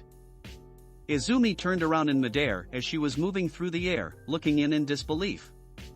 And no way. Did I make the wrong decision? She knew she should at least attempted to cut the block of ice up. She should have tried at the very least. She landed on a building, as her vision blurred from tears threatening to fall from her face. She was about to cry when large hissing sounds caused her to look up. 3 large snakes were the cause as they wrapped around the ice block, causing her eyes to widen before they crushed it into pieces. The debris destroyed the rest of the surrounding area. The snakes began to shrink and her Sharingan followed them until it landed onto the owner of them. It was Anko with a single hand up as she grabbed Asuma by the hem of his vest, protecting him. What was different was her appearance. Her skin turned a dark gray and spikes protruded from her forearm and back. Black marks that looked like scratches appeared on her cheeks, 3 on each side, and her hair had grown wildly until it reached her waist. Her eyes had turned into a deep yellow. The snakes went back into her raised hand as Asuma noticed what was happening. No way. Izumi thought in disbelief. She's using the power of her curse mark. That was about the last thing she would expect someone like Anko to do. Especially considering, well, why? Izumi could see the color of her chakra changing from the normal blue to a dark purple. It gave her a eerie feeling she could quite shake off. I'm surprised, Anko. It seems you've had the mark so long that you don't feel the hintest of discomfort or pain. I knew you'd be my most precious vessel. She broke my strongest jutsu like it was nothing. The normally silent ice user said in between breaths. The jutsu had taken a lot out of him. A part of him wished the two strongest members were here. They were still in training, however. Anko turned to Asuma as he backed away from feeling the full brunt of her chakra. With her chakra, she could feel the chakra of everyone in the village. She could feel even more enemies heading this way. Leave and go chase down Danzo. He went northwest. Why dash before he could even finish the word she was gonna blur, forceful wind pushing him back. Only Izumi's Sharingan could see her movements, and when she caught her, Anko had her hand through the chest of the ice user, looking deep into his eyes. He caught up blood and it landed on her arm before his eyes rolled to the back of his head and he fell forward, leaning on her arm, dead. 100 Root surrounded her as she pulled her hand out of his chest, blood covering her hand. Kill them all, Anko dear. She raced forward, doing as told. Triple X. Asuma was speeding between buildings, aiming to catch up with Danzo. He was a bit in shock right now, but he had been able to push through it a little to pursue Danzo. He was their target and he had to be captured if killed regardless of what was happening. In the distance, Asuma could see Danzo, but it seemed that Danzo saw him as well. TCH, his face tightened in anger. You got away, huh? They were some of my best, I'm surprised. Asuma continued to catch up and started to mold his chakra. It's over, Danzo. Surrender. Danzo responded by turning in midair before exhaling. Wind-style, vacuum bullets. Several shots of wind scattered and shot at Asuma. He used a building as a stepping stone and went into another through a window, narrowly escaping being hit. He came out another window of the building and had caught up to Danzo as he took out his trench blades. Damn, pest. He yelled as Asuma appeared right in front of him. Their positioning reminded him far too much of his time sparring with Hiruzen as a part of Team Tobirama. Danzo lashed out with a kick and Asuma blocked before sending his own. It was blocked too and they locked into a taijutsu bout as they began falling from the air. Danzo dodged a fist before grabbing and pulling on it, bringing the Jounin closer and using his Sharingan-covered arm to hit him in the gut. It was at this point that Asuma saw the arm. What? Was all he could think before he was sent into the road by a hit to the back of the head. He skidded along it before flipping over as Danzo smashed into his previous position, shaking the area around him. How could he be so strong at that age? Normally shinobi retired around this time unless you were a Kage. Even then, it was rare. Danzo stood to full height and thought to himself, keeping his eyes on Asuma. I thought my root were surrounding this area. Are they not following orders or is something else happening? You're my father's rival and was taught under Lord Second. Why would you want to do something like this, killing your own comrades? I suppose I'll tell you before I kill you. Danzo decided, letting his arm rest back into his clothes as Asuma stared at it in disgust. You were playing run away during parts of the reign of your father, but I suppose you know what type of man he is now. Get on with it. Asuma snarled. Your fool of a father was a pacifist, electing to solve any situation with peaceful means. The problem was that he couldn't see other means that would give our village power it needed, it wanted. It wouldn't even matter if it was a peace treaty that wouldn't benefit us if it stopped war he accepted like the fool he was. His voice grew bitter. I've had to live with that for years. I've tried to secretly get the village more power but it was only surface level. It would never grow to influence other villages unless I had the full village following me. Only the Hokage has such power and so that was what I sought after. But countless times, I was looked over. First, it was my own sensei who looked over me to your fool of a father. Then, it was my own rival that looked over me to Minato. Now, everyone was going to choose a drunk and a pervert over me to be the Hokage. I've lived in your father's shadow my whole life. I won't tolerate that to two fools who neither want the position nor care about it. His chakra seemed to flare, causing Asuma to tense. Now I will take the position for myself and show everyone how I will be the best Hokage of all by taking over the entire world. I will give this village the power she deserves. He sped forward and Asuma jumped back to avoid the fist that flew his way. He leaped forward and aimed a kick at Danzo's head but was parried and thrown away. He landed on a glass window of an apartment but didn't crash through as he landed on it with chakra-covered feet. He didn't have time to move as he was kicked through the glass by Danzo, pushing him in the apartment and causing him to land on a table, breaking it. He jumped away just in time to dodge air bullets that broke anything they hit. Asuma sped forward and flowed chakra through his knives. Danzo narrowly avoiding being decapitated but couldn't dodge the spinning kick that slammed into his abdomen, sending him flying out the way they came in. He was able to land on his feet and skidded along the ground but wasn't given room to breath as Asuma launched at him. Asuma's trench blade cut through his midsection, sending blood everywhere. Well, until it all faded away. Asuma was left in shock when a knife ran through his chest. He heard Danzo chuckling just behind his right ear. I saw you die. You'll pay for having me lose one of my eyes. The knife dug further and Asuma grunted in pain. Maybe I should turn you into my pawn. The village needs someone as skilled as you. After all, I don't know how many shinobi my root have killed. Is that why you didn't strike a vital spot?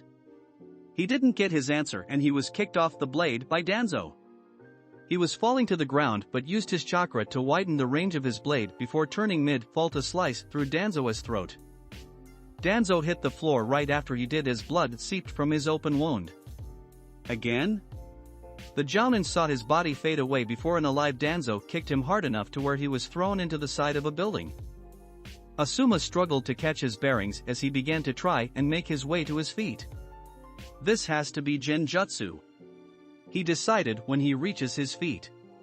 The pain in his chest and the exhaustion he felt from the constant use of his chakra causing him to heave in an attempt to catch his breath. He was no Genjutsu expert like Kurenai. But if Danzo was using those Sharingan as a medium for it, then he knew he wouldn't be able to break out of it. He knew multiple people with Sharingans and knew good and well what they were capable of.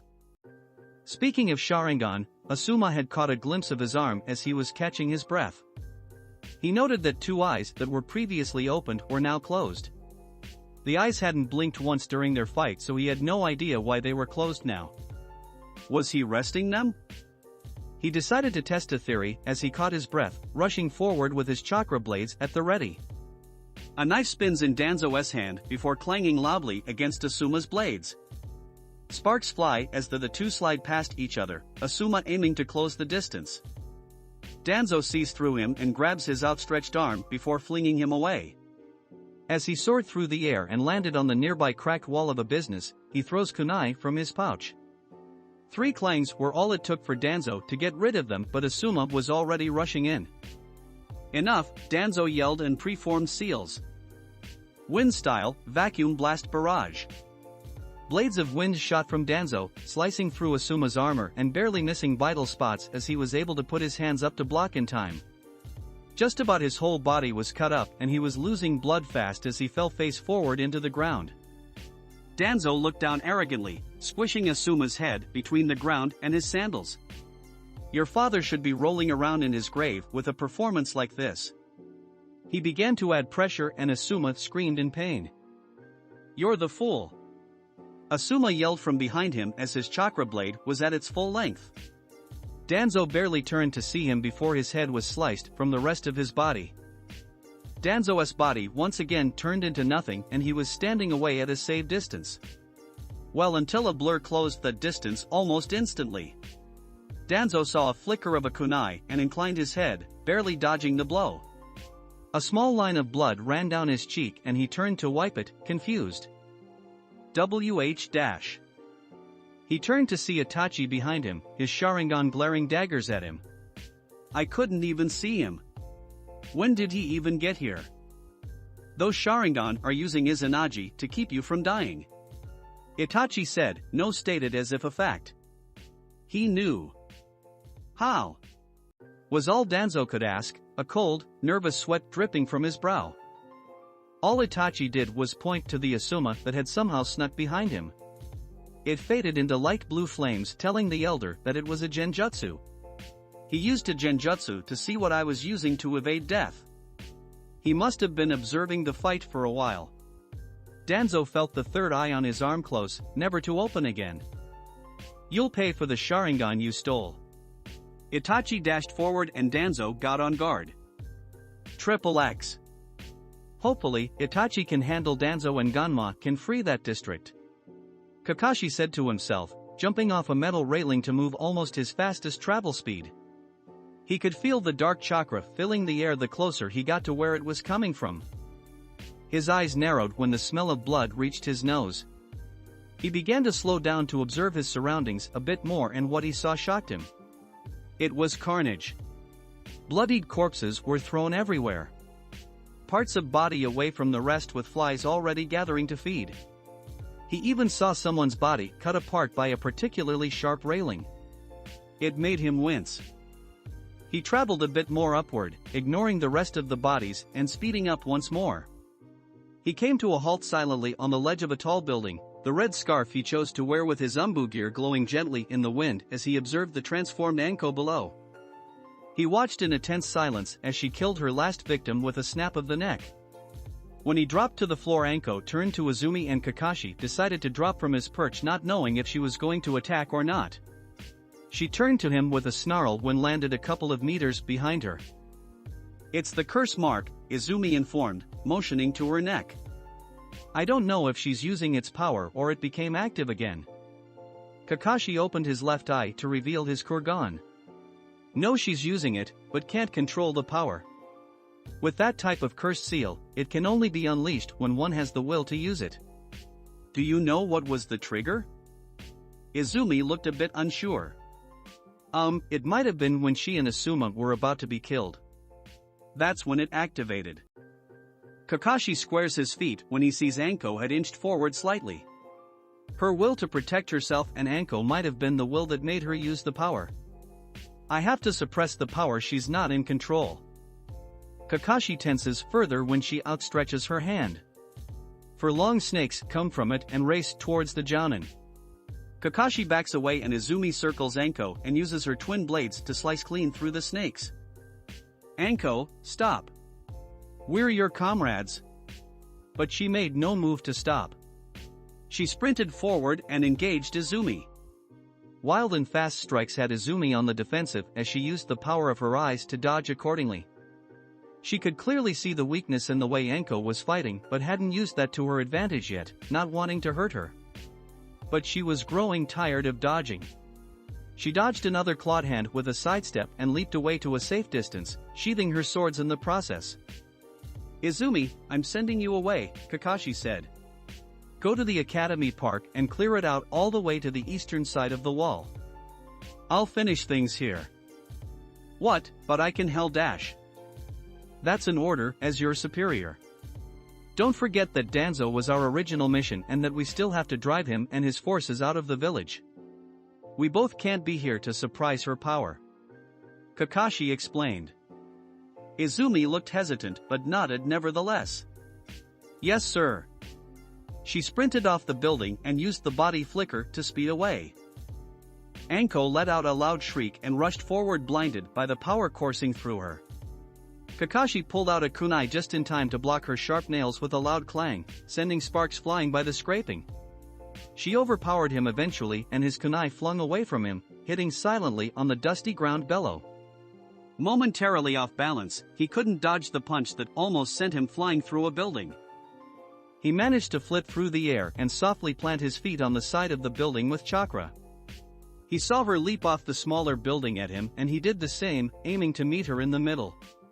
He gripped the wrist of the clawed hand that aimed to cut him up before sending her back down to the ground with his other hand, punching her in the face. The moment she hit the ground, several balls of fire slammed into her, rocking the area. He knew it hadn't done anything when she leaped out of the dust cloud created by his fire attack.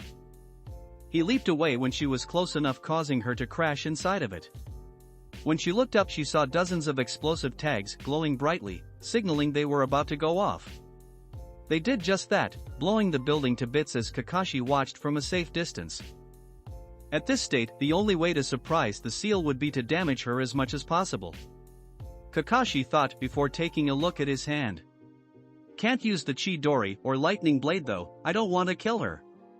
He wondered if Sasuke would turn into a monster like this should he ever use the seal's power.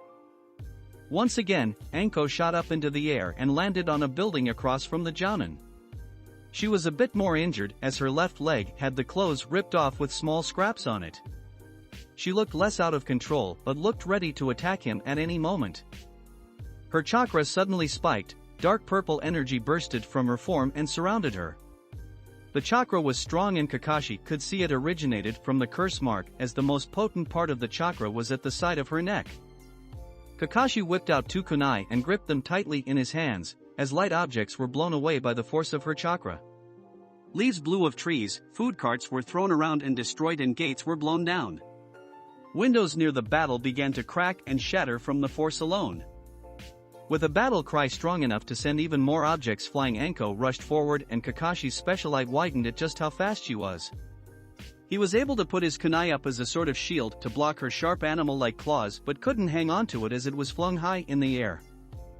High-speed strikes were narrowly evaded by Kakashi, and a second later he saw an opening and capitalized instantly. A quick kick to the chest had Anko staggering slightly, but a lone, controlled spike bursted from her back. Kakashi used his last kunai to block but wasn't expecting it to wrap around his arm. The spikes on it embedded deep and Kakashi grimaced as a pained noise escaped his mouth. He stabbed at the spike trying to get free, but it did nothing but bounce off. He yelled when he was flung to a faraway building and crashed on the inside. The dark chakra surrounding Anko faded away as she reeled Kakashi in by the elongated spike on her back. His head was leaned over as blood ran down his arm, still surrounded by the spike. The last 3 spikes on her back moved around her with blinded speed and pierced through Kakashi's torso. Before a splatter of blood could fall to the ground, he transformed into a log.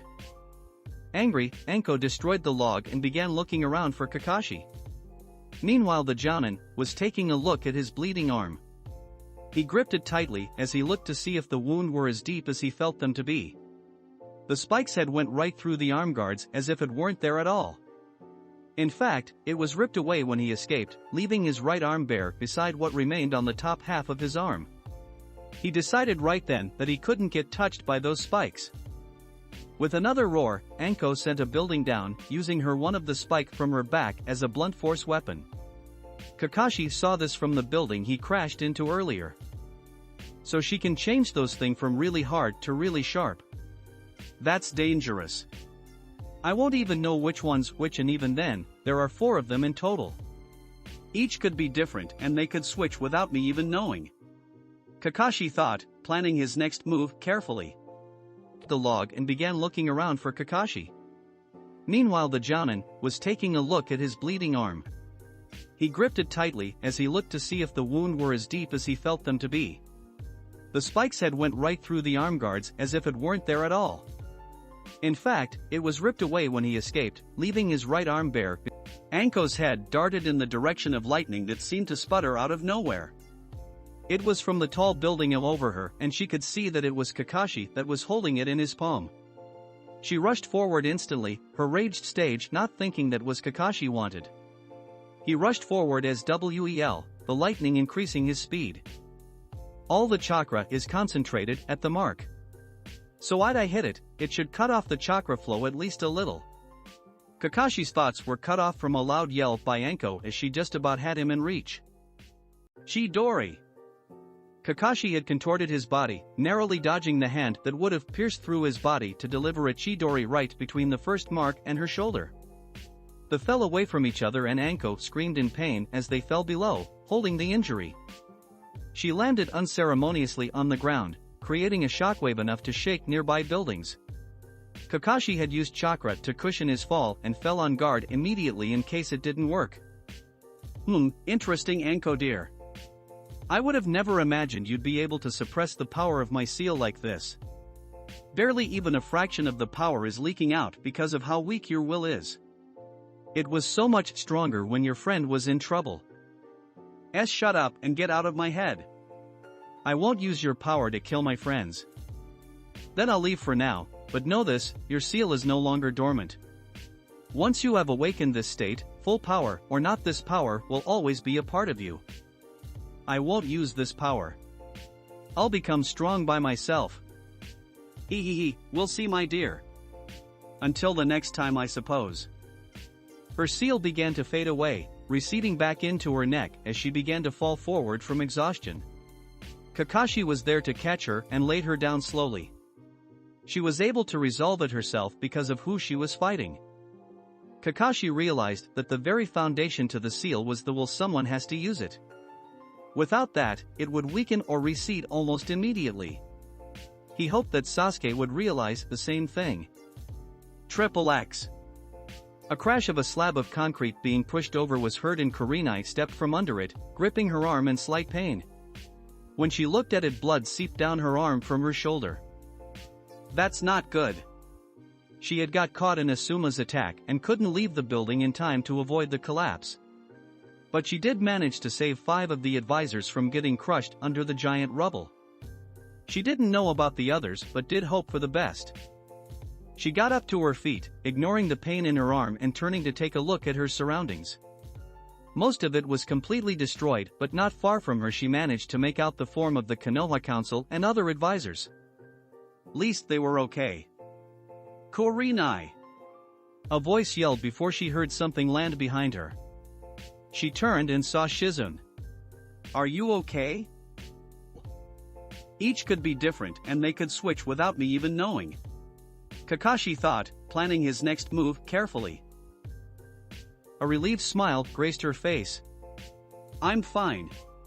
Just a little beat up is all. Shizune smiled, gathering chakra into her palms. Don't worry about that. I'll get straight to work. Shizune spent the next couple of seconds closing and healing the wound. As she did that, Kurenai busied herself in searching around for any of her comrades' chakra. More specifically Asuma's. It was low, very low. Shizune finished healing her and she shot up immediately. It had startled Shizune, but she gathered herself almost immediately as she watched Kurenai speed off in the distance. Hey, wait! She ran to catch up. She spent just about a minute trying to catch up, but when she did she was surprised to see Kurenai looking over a laid-out body. She landed beside her to see it was Asuma. He was in bad shape, so she immediately went to work and began healing him. The more she healed him, he began to gain consciousness and looked at both of them in surprise. What's going on? The words barely came out because of how hurt he was.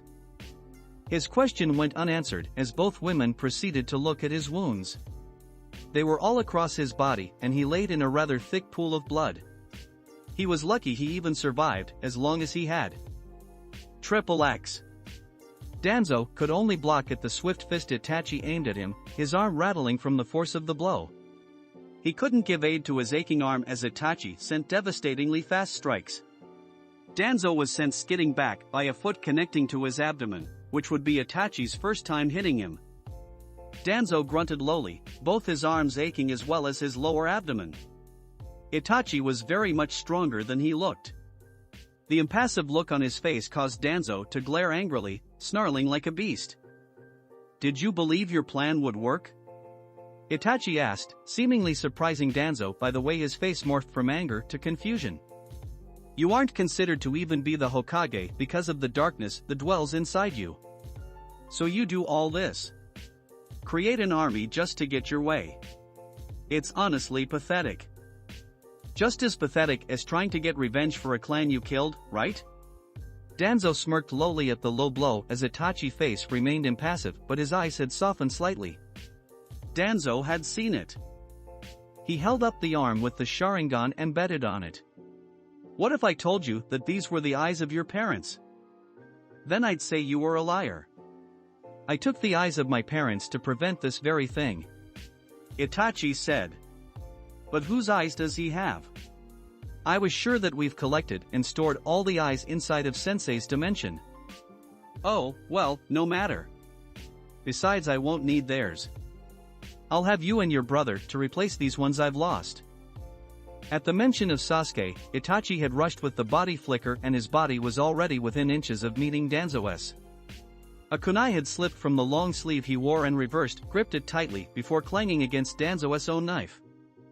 Locked into a short but intense deadlock, an intense expression crosses Danzo's face and Itachi get his own tighten as he used even more of his strength to overpower Danzo.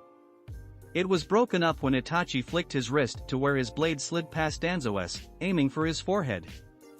Danzo moved his arm back fast, his arm twisting a bit in an awkward position to hold the knife up to where it would awkwardly block Itachi's blade. The awkward position of his hand allowed Itachi to press and once again overpower, but this time Danzo had leaped back for space. Itachi didn't pursue, wanting to instead observe something he noticed during the skirmish. Danzo couldn't see with the Sharingan in his arm. Itachi had felt that way since he first arrived, but didn't want to assume and make a fatal error. He used that whole skirmish to force him into using that arm to defend and noticed that he could only use it for his Izanagi. Itachi's eyes glinted smirkingly as his hands moved faster than Danzo could comprehend. Fire style, fireball jutsu. A hot, searing ball of condensed fire shot from Itachi and sped at Danzo. He had seen the technique before, but it was certainly not this fast. Danzo barely jumped out of the way, the right side of his body coming into small contact with the flames. It had caused the bandages to unravel from his face, revealing an inactive Byakugan. What? Itachi looked okay in a mix of surprise and confusion as Danzo began to slowly fall back towards the ground. He would have landed safely if Itachi hadn't come to his sense, throwing shurikens at him. Once again they were deflected by Danzo's blades, but that was just a distraction. Itachi had appeared from thin air behind him and launched him to the ground with a kick to the back. Danzo fell with an impact that had dirt and dust flying up into the air. Itachi had landed on a building opposite of the road as he looked on from above. Danzo slowly began to get up, his entire front and back aching from both the kick and the drop out of the sky. Itachi was fast and Danzo didn't expect that. But he should've. Everyone knew that he spared with Shursui almost daily. He had to be fast to keep up with someone like Shursui. He made it to his feet with silent groans, both at the pain and annoyance at the situation. He was almost certain that Itachi was physically stronger than him as well. Enough of this humiliation. Danzo smirked as he activated the Byakugan in his right eye before immediately grimacing as more of his chakra was being taken away by the second. He knew he had a good 15 minutes before it would begin to tire him out. 20 minutes before he had to deactivate it. Already, his vision stretched beyond the smoke and was able to pick out Itachi as he stood on the side of a nearby building. The smoke cleared and Itachi's Sharingan unconsciously analyzed Danzo. This would prove crucial as it caused Itachi to see something he hadn't noticed before. Danzo had healed. The scratch that was supposed to be on his cheek from Itachi's kunai was gone, along with the small burns that should have been in his face. Now that Itachi knew he could heal, the question was now how was he doing it? He knew no else that could heal unless it was Tsunade or Rin, but they both were medical nin. Itachi knew Danzo was not as after the night of the Uchiha massacre. He had searched up anywhere where he could get information on the old war hawk. He saw things he didn't know, but he knew Danzo couldn't heal or the scar on his chin wouldn't be there. On top of that, Itachi noticed he used no hand seal to do so. Tsunade and Rin both used hand seals when they healed. He knew about Tsunade from what he read from the Shinobi library and knew about Rin because he actually knew her. So Itachi knew something else was at play, and he had to find out. Itachi had come from his thoughts to see Danzo's hand quickly preforming hand seals to which he noted as being wind style. Wind style, vacuum blast barrage. Danzo moved his head in several different directions as sharp one was shot from him. Itachi jumped away, easily avoiding being hit by the powerful wind. The buildings around could not do the same as they were all sliced and cut into pieces. Large debris from the building obscured Itachi's vision but, courtesy to the Byakugan, didn't for Danzo. His eyes tracked Itachi as he landed in the side of another building, his own eyes searching for any sign of Danzo attacking. Red eyes widened in evanescent surprise as even bigger blades of wind shot at him. They were faster as well. Itachi used the enhanced sight of his eyes to his advantage and pushed off the building, dodging, leaping, and maneuvering around expertly. He easily was left unscathed but had lost sight of Danzo, which he was trying to regain. Danzo appeared in a blur behind him and Itachi sensed him. He willed his body to turn mid-air and the two entered a bout of taijutsu. It ended when gravity eventually overcame Itachi's strength, leaving Danzo an opening where he took advantage with a mighty kick to the stomach. Itachi was sent flying towards the ground and Danzo chased after him. A groan escaped his mouth as one of his eyes opened only to once again close when a fierce punch rocked him. He was sent through a building whilst Danzo landed safely on a clearing near. Itachi was quick on his feet and wiped off the blood that stained his lips. Did I miscalculate? Was he holding back? Itachi thought, his stomach aching. He didn't react to the pain and crashed out the window to land on the side of the building. As he ran up the building, his senses blared that something was coming. He glanced down to see a condensed ball of wind coming at his, destroying the exterior on its way. Itachi leaped to the side to avoid it, but Danzo quickly took its place, leaving the Uchiha to block the powerful punch sent his way. A flick of the wrist allowed Itachi to grip Danzo's wrist tightly enough to where he wouldn't be able to move it. Itachi used it as leverage to spin, aiming his leg at Danzo's face. It had been blocked by Danzo's other arm, but this had been part of Itachi's plan as he flicked his ankle to pull it away and send Danzo's head flying up with a devastating kick to the jaw. The impact sent spider-like cracks along the building as Danzo's head bounced off it. The impact from his own kick sent Itachi flying away from the building, but he used that to his own advantage, firing a multitude of flaming balls.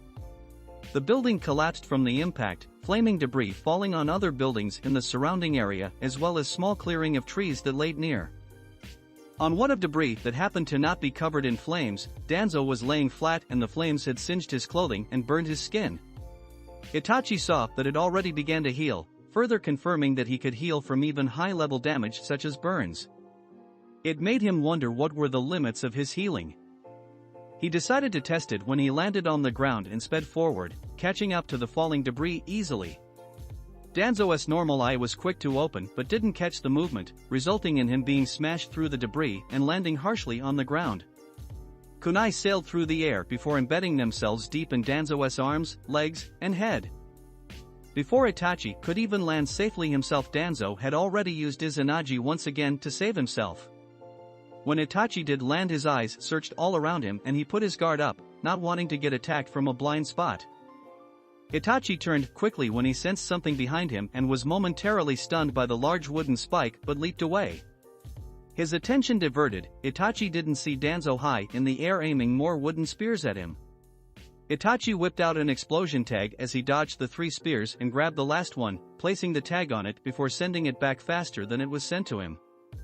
Danzo put his hands up in defense and the spear exploded. Itachi used the cover of the smoke and moved behind the singed Danzo and smacked him to the ground with well-aimed kick to the head. Danzo grunted as he moved his head just a little to see Itachi still rushing him as they soared through the air. He was shocked to see Itachi seemingly disappear before his eyes but got his answer of Itachi's location when his stomach caved under the force of his punch. He slammed through a building and landed in a small, common training field while Itachi landed safely on the branch of a tree. Dust obscured bits of his vision but a coarse chuckle from it put him right back on guard. The dust settled and Danzo was standing, all of his wounds healing before Itachi's eyes. All of that, just for me to heal. How disappointed you must be. You're a fool, I'm invincible.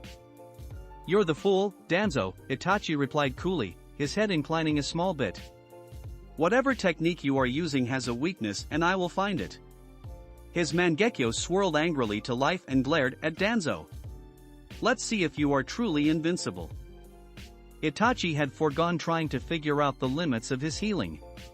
He had seen that he could heal from just about anything he thrown at his so far. His question now was where was he healing from, or more specifically what was healing him. His Sharingan hadn't shown him the slightest thing, but it did show him that his arm was where he'd somehow used wood style from. He knew he most likely wouldn't find that out during their fight, so he decided that he'd have to forego such a healing. and his most powerful jutsu were just the things that could get it done. Itachi performed a backflip off the tree and swung around the thick branch as Danzo rushed forward. A kunai slipped into his hand and Danzo aimed a punch. Itachi sidestepped and used his other hand to aim his kunai for Danzo's throat. Steel connected with flesh and went clean through. It instantly turned into an illusion and Itachi staggered forward when Danzo appeared from behind him and kicked him in the back. Itachi regained his footing and Danzo rushed forward once more, Itachi's kunai taken from the ground. He attempted to stab Itachi but an invisible force got in the way before red chakra bursted to his defense. It turned into the first stage of the Susanoo as the skeletal hand grabbed Danzo and held it before Itachi. At first, Itachi began. "I only planned to incapacitate you with Tsukuyomi, but when I saw those Sharingan embedded in your arm I changed my mind." Itachi began to squeeze and Danzo let out a pain sound, trying to keep the yell inside. Itachi's eye widened when he and Danzo locked eyes. Itachi put him in a genjutsu and began reading his memories. He saw everything that Danzo had did. The experiments with Danzo, coming up with a plan to blackmail the Uchiha, and meeting a black person who offered him the Byakugan in his right eye. When he saw that he unintentionally squeezed harder, the usual very calm and composed man now livid and his eyes reflected it. Blood shot from Danzo's agape mouth, the crushing force was something his body couldn't handle. Die. He squeezed until Danzo was nothing but he turned into an illusion at the end of his 60 seconds causing another one of his eyes to close. He's got my memories. He can easily have a Yamanaka see. I have to kill him. Danzo thought in a panic, gathering up his chakra. Summoning Jutsu. In the air, the seal spread under Danzo before his summoning appeared on the battlefield in a puff of smoke. Coming to life, Danzo's summon, Aku came to life with a loud booming noise as its feet hit the ground. I'll give you all the despair you've brought onto the others tenfold. As Itachi said this his Susanoo began evolving, gaining a full upper skeletal form. Danzo gritted his teeth together and formed a seal, commanding his summon. Baku opened its mouth and strong suction wind began to suck up anything in the area including trees, the ground, and even parts of buildings. Itachi barely even felt the suction from inside his Susanoo, his defense far too high for it to even move him. Danzo saw this and grew impatient. He commanded his summon to stop exhaling through its trunk, wanting all the wind to gather. His summon obeyed instantly and after a few seconds was full to brim. He gathered his chakra and commanded his summon to release it all at once. Fire style, scorching wave. Hot flame shot from Danzo's mouth and combined with the wind gathered by his summon to produce searing hit flames that would surely burn anyone even if they weren't in direct contact with it. Itachi looked on in mild surprise at the flames, they could easily be mistaken as if a Uchiha made the flames. He hadn't seen any hotter ones excluding Shisui and Obito. Skeletal hands shot out and slammed into the jutsu. Itachi had to admit that it wasn't easy holding the technique back. The burning of the flames had parts of the grass around them burned almost completely off, but Itachi remained untouched. Itachi began focusing on the fire jutsu that he hadn't noticed earth had wrapped around his feet until it was too late. Earth began grabbing a hold of his body parts, taking concentration away from deflecting the jutsu. This caused his Susanoo to begin to be pushed back. So he's vulnerable to attacks from below.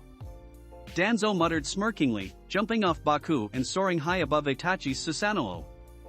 Itachi hadn't even seen him because the jutsu obscured his vision. Danzo managed to land behind the skeleton untouched before rushing forward, using seals to prepare a jutsu. Itachi struggled against the earth, using the sound of it cracking beneath his strength to break out. His focus was taken forcefully when something slammed into his defense. It had been strong enough to almost cause him to fall to the ground. He turned to see what caused it and saw that Danzo had shot powerful wind at it. His Susanoo took the damage without a scratch. With a yell of effort, Itachi had broken out of his restraints, immediately pushing back against the fire jutsu before turning his attention to Danzo. Water style, water bullet technique. A torrent of water spewed from Itachi, going through his Susanoo without trouble. Danzo had been surprised it had been able to do such a thing, fully expecting it to not be able to go through the defense. He had to jump away to avoid the water, and his summon began rushing Itachi from behind. Itachi turned swiftly, a small line of blood coming from his eye. Amaterasu. Black flames appeared on the summon's face and quickly began to spread all over. The burning hot flames had the summon thrashing about before exploding in a large puff of smoke. Damn it! Danzo nearly yelled in anger as he landed on the ground. What do I even do? I haven't been able to even hit him. Accept your reality. Itachi answered as he turned to him, having heard his yelling. Accept that you can't defeat me and die. Just like all those people you put down for your sake. Itachi saw how he brainwashed his root and saw what he caused a red-headed boy to go through. I need to retreat. I can't win. Izanagi isn't enough when I can't get through any of his defenses. Danzo began backing up slowly and Itachi's eyes narrowed. His Susanoo grew more sadistic, a grin forming. Itachi began to walk forward slowly towards Danzo and his Susanoo began to evolve. It gained skin and grew even larger, growing into its humanoid stage. Danzo couldn't help the surprise noise that left his mouth as his entire surroundings turned dark and crows began circling them. The dark was lit red and in the sky was the giant Mangekyo of Itachi. It gave both Itachi and his Susanoo a wicked appearance as he continued forward. Wind style, vacuum blast barrage. The technique didn't deter the Susanoo movement at all, the wind bouncing away as if it hadn't been summoned at all. The Byakugan he possessed hadn't broken him out of the Genjutsu, nor did any of his Sharingan. He tried to break free, but the Genjutsu wouldn't end. A barrier had ended Danzo's movements, he could no longer back up. Fear had taken over Danzo's features as Itachi continued to get closer, the hate in his eyes causing them to glow a dark red. He pressed against the barrier as Itachi stood right before him, the Susanoo the only thing standing between the two. The Mangekyo Sharingan bore into Danzo and cold chills ran through his body involuntarily. Somehow, defiance still lied in his own eyes. It showed the will he had. Unfortunately, it wouldn't overcome Itachi's own. A swift move from Itachi left Danzo both gaping in surprise and pain. Itachi's hand went through his chest and broke through the barrier, keeping him from running away with ease. His eyes bore no mercy from the pain on Danzo's face. Suddenly, the world appeared back normal. Danzo noticed that Itachi was now far away and with no Susanoo rather than when he previously saw him. Danzo suddenly dropped to his knees, holding the blood and saliva from spilling from his mouth. The pain in his chest was excruciating. Itachi closed his eyes and deactivated his Sharingan. I was in Tetsukuyami, wasn't I? Danzo muttered weakly, no longer able to move. Yes, you were. Ever since I used Amaterasu on your summon. Regardless of what I want to do, I'd never stoop to your level. I'm turning you in for treason. Damn it, no. Danzo tried to will his body to move as Itachi walked slowly to him. He couldn't lose. Not when he came so far. Not when he was this close. Sensing a spike in Danzo's chakra, Itachi stopped and watched from a small distance away. How is he moving? His healing shouldn't work against my Genjutsu. Especially not his strongest one. Danzo was barely moving one hand but was able to preform a hand seal. Itachi got in his fighting stance when he sensed multiple chakra signatures converging on him. They were on him in an instant, several dozen. Die! Danzo yelled in desperation.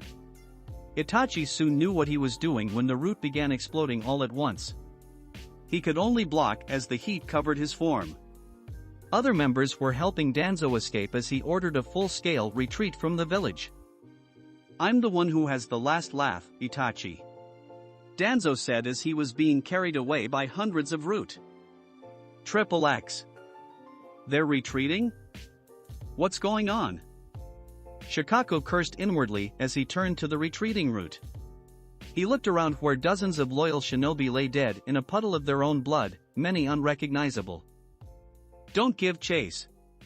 He ordered to every shinobi remaining in the area. If you're a Yamanaka, I want you to inform everyone of this as far as you can reach. Jiraiya landed with almost inaudible thud next to Shikaku, lightly holding his arm. Shikaku turned to it in concern. Are you okay? I know what that ice did to that arm. It's fine. Jiraiya waved off his concern. I'll get Tsunade to look at it. Are you sure it's okay to let them go? He did just kill the daimyo. I know that. But it's just going to end with more shinobi dying. He gestured around them with a grim frown. Look at how many has died already. From the attack Orochimaru orchestrated, and this we've been losing shinobi at the same rate as the Third Shinobi War. We're already stretched as thin before all these people died. Jiraiya sighed grimly. He wanted to protest, but Shikaku made good points as always. The throbbing his arm also didn't help. Speaking of that, it seemed that the ice had more than an effect than just trapping them. It had seeped what looked like sunbon of ice in his arm. It had made it so the numbness spread not just the outside, but the inside. Shikaku had been lucky that his didn't go as deep as it did Jiraiya, but parts of his body were still numb. You're right.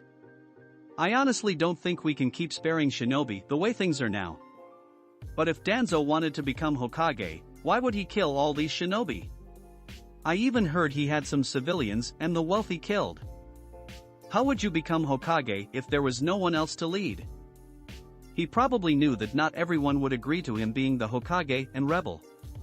He gestured around them once more, but this time at specific people. Most of these people are the more rowdy ones, the Inuzuka to be more specific. That clan would never agree to Danzo's rule and would be the most likely to fight back. The same could be said for my clan, the Aburame, Akimichi, Yamanaka, and Hyuga because of our close ties to both each other and the past leaders of the Leaf. He would have to kill most of us, or at the very least take our will to fight against him away. Even then it would require him to kill clan members. And what about the civilians? Shikaku shrugged. I don't know what he would gain killing them. It isn't like they could fight against his rule. Jiraiya narrowed his eye as his mind conjured up the worst. He probably just wants more bloodshed. There's nothing to gain from killing the weak and innocent. Shikaku agreed silently but said nothing. He was exhausted. He was sure no other Sudokage had to deal with this. He looked up into the night sky, lightly lit up in the moonlight from the full moon. Seriously troublesome. Triple X. Itachi removed his hands from his face when he heard no more explosions. The ribcage of the Susanoo was the first thing that he saw, but through that he saw bits and pieces of human body parts and an ungodly amount of blood. A part of him wanted to puke. How could someone use their own subordinates with such little care? It made him hate Danzo even more than he already did. His Susanoo faded away as the chakra left Itachi's eyes. He was much better at using his Mangekyo Sharingan than Shisui, but the small sting in his eyes wasn't list on him. He had expected for it to hurt a lot more like the eyes were said to, but surprisingly they were like an ant, but you. It went away in a small amount of time. He wished he could pursue Danzo, but a transmission went village-wide to tell everyone to let Danzo and his men retreat. He wouldn't go against this, knowing that if he did then Izumi and likely Kakashi would follow to help. He didn't want to put them in harm's way. Itachi closed his eyes, letting a soft breeze drift his pressing thoughts away. He needed to go see where Danzo got those Sharingan. Despite that he couldn't decide. Did he make the right decision? He could have killed Danzo so many times during their battle but couldn't bring himself to do it. He had killed before so he knew he could do it but he just didn't. Danzo couldn't be saved and if he could Itachi sure wasn't the one that could do that. Regardless, he didn't know. Maybe he should confide with Shisui. He always had a way of knowing the inside of Itachi's mind and feelings even if he didn't. He would know for sure. Triple X. D-Dam Uchiha. Urashiki was livid but he could barely even express it. Half his body from his neck was missing from Sasuke's last attack. He was even surprised he was still alive, despite himself. That attack was stronger than he thought it would be. And it definitely did more damage. T. The Nine Tails. I need the Nine Tails chakra,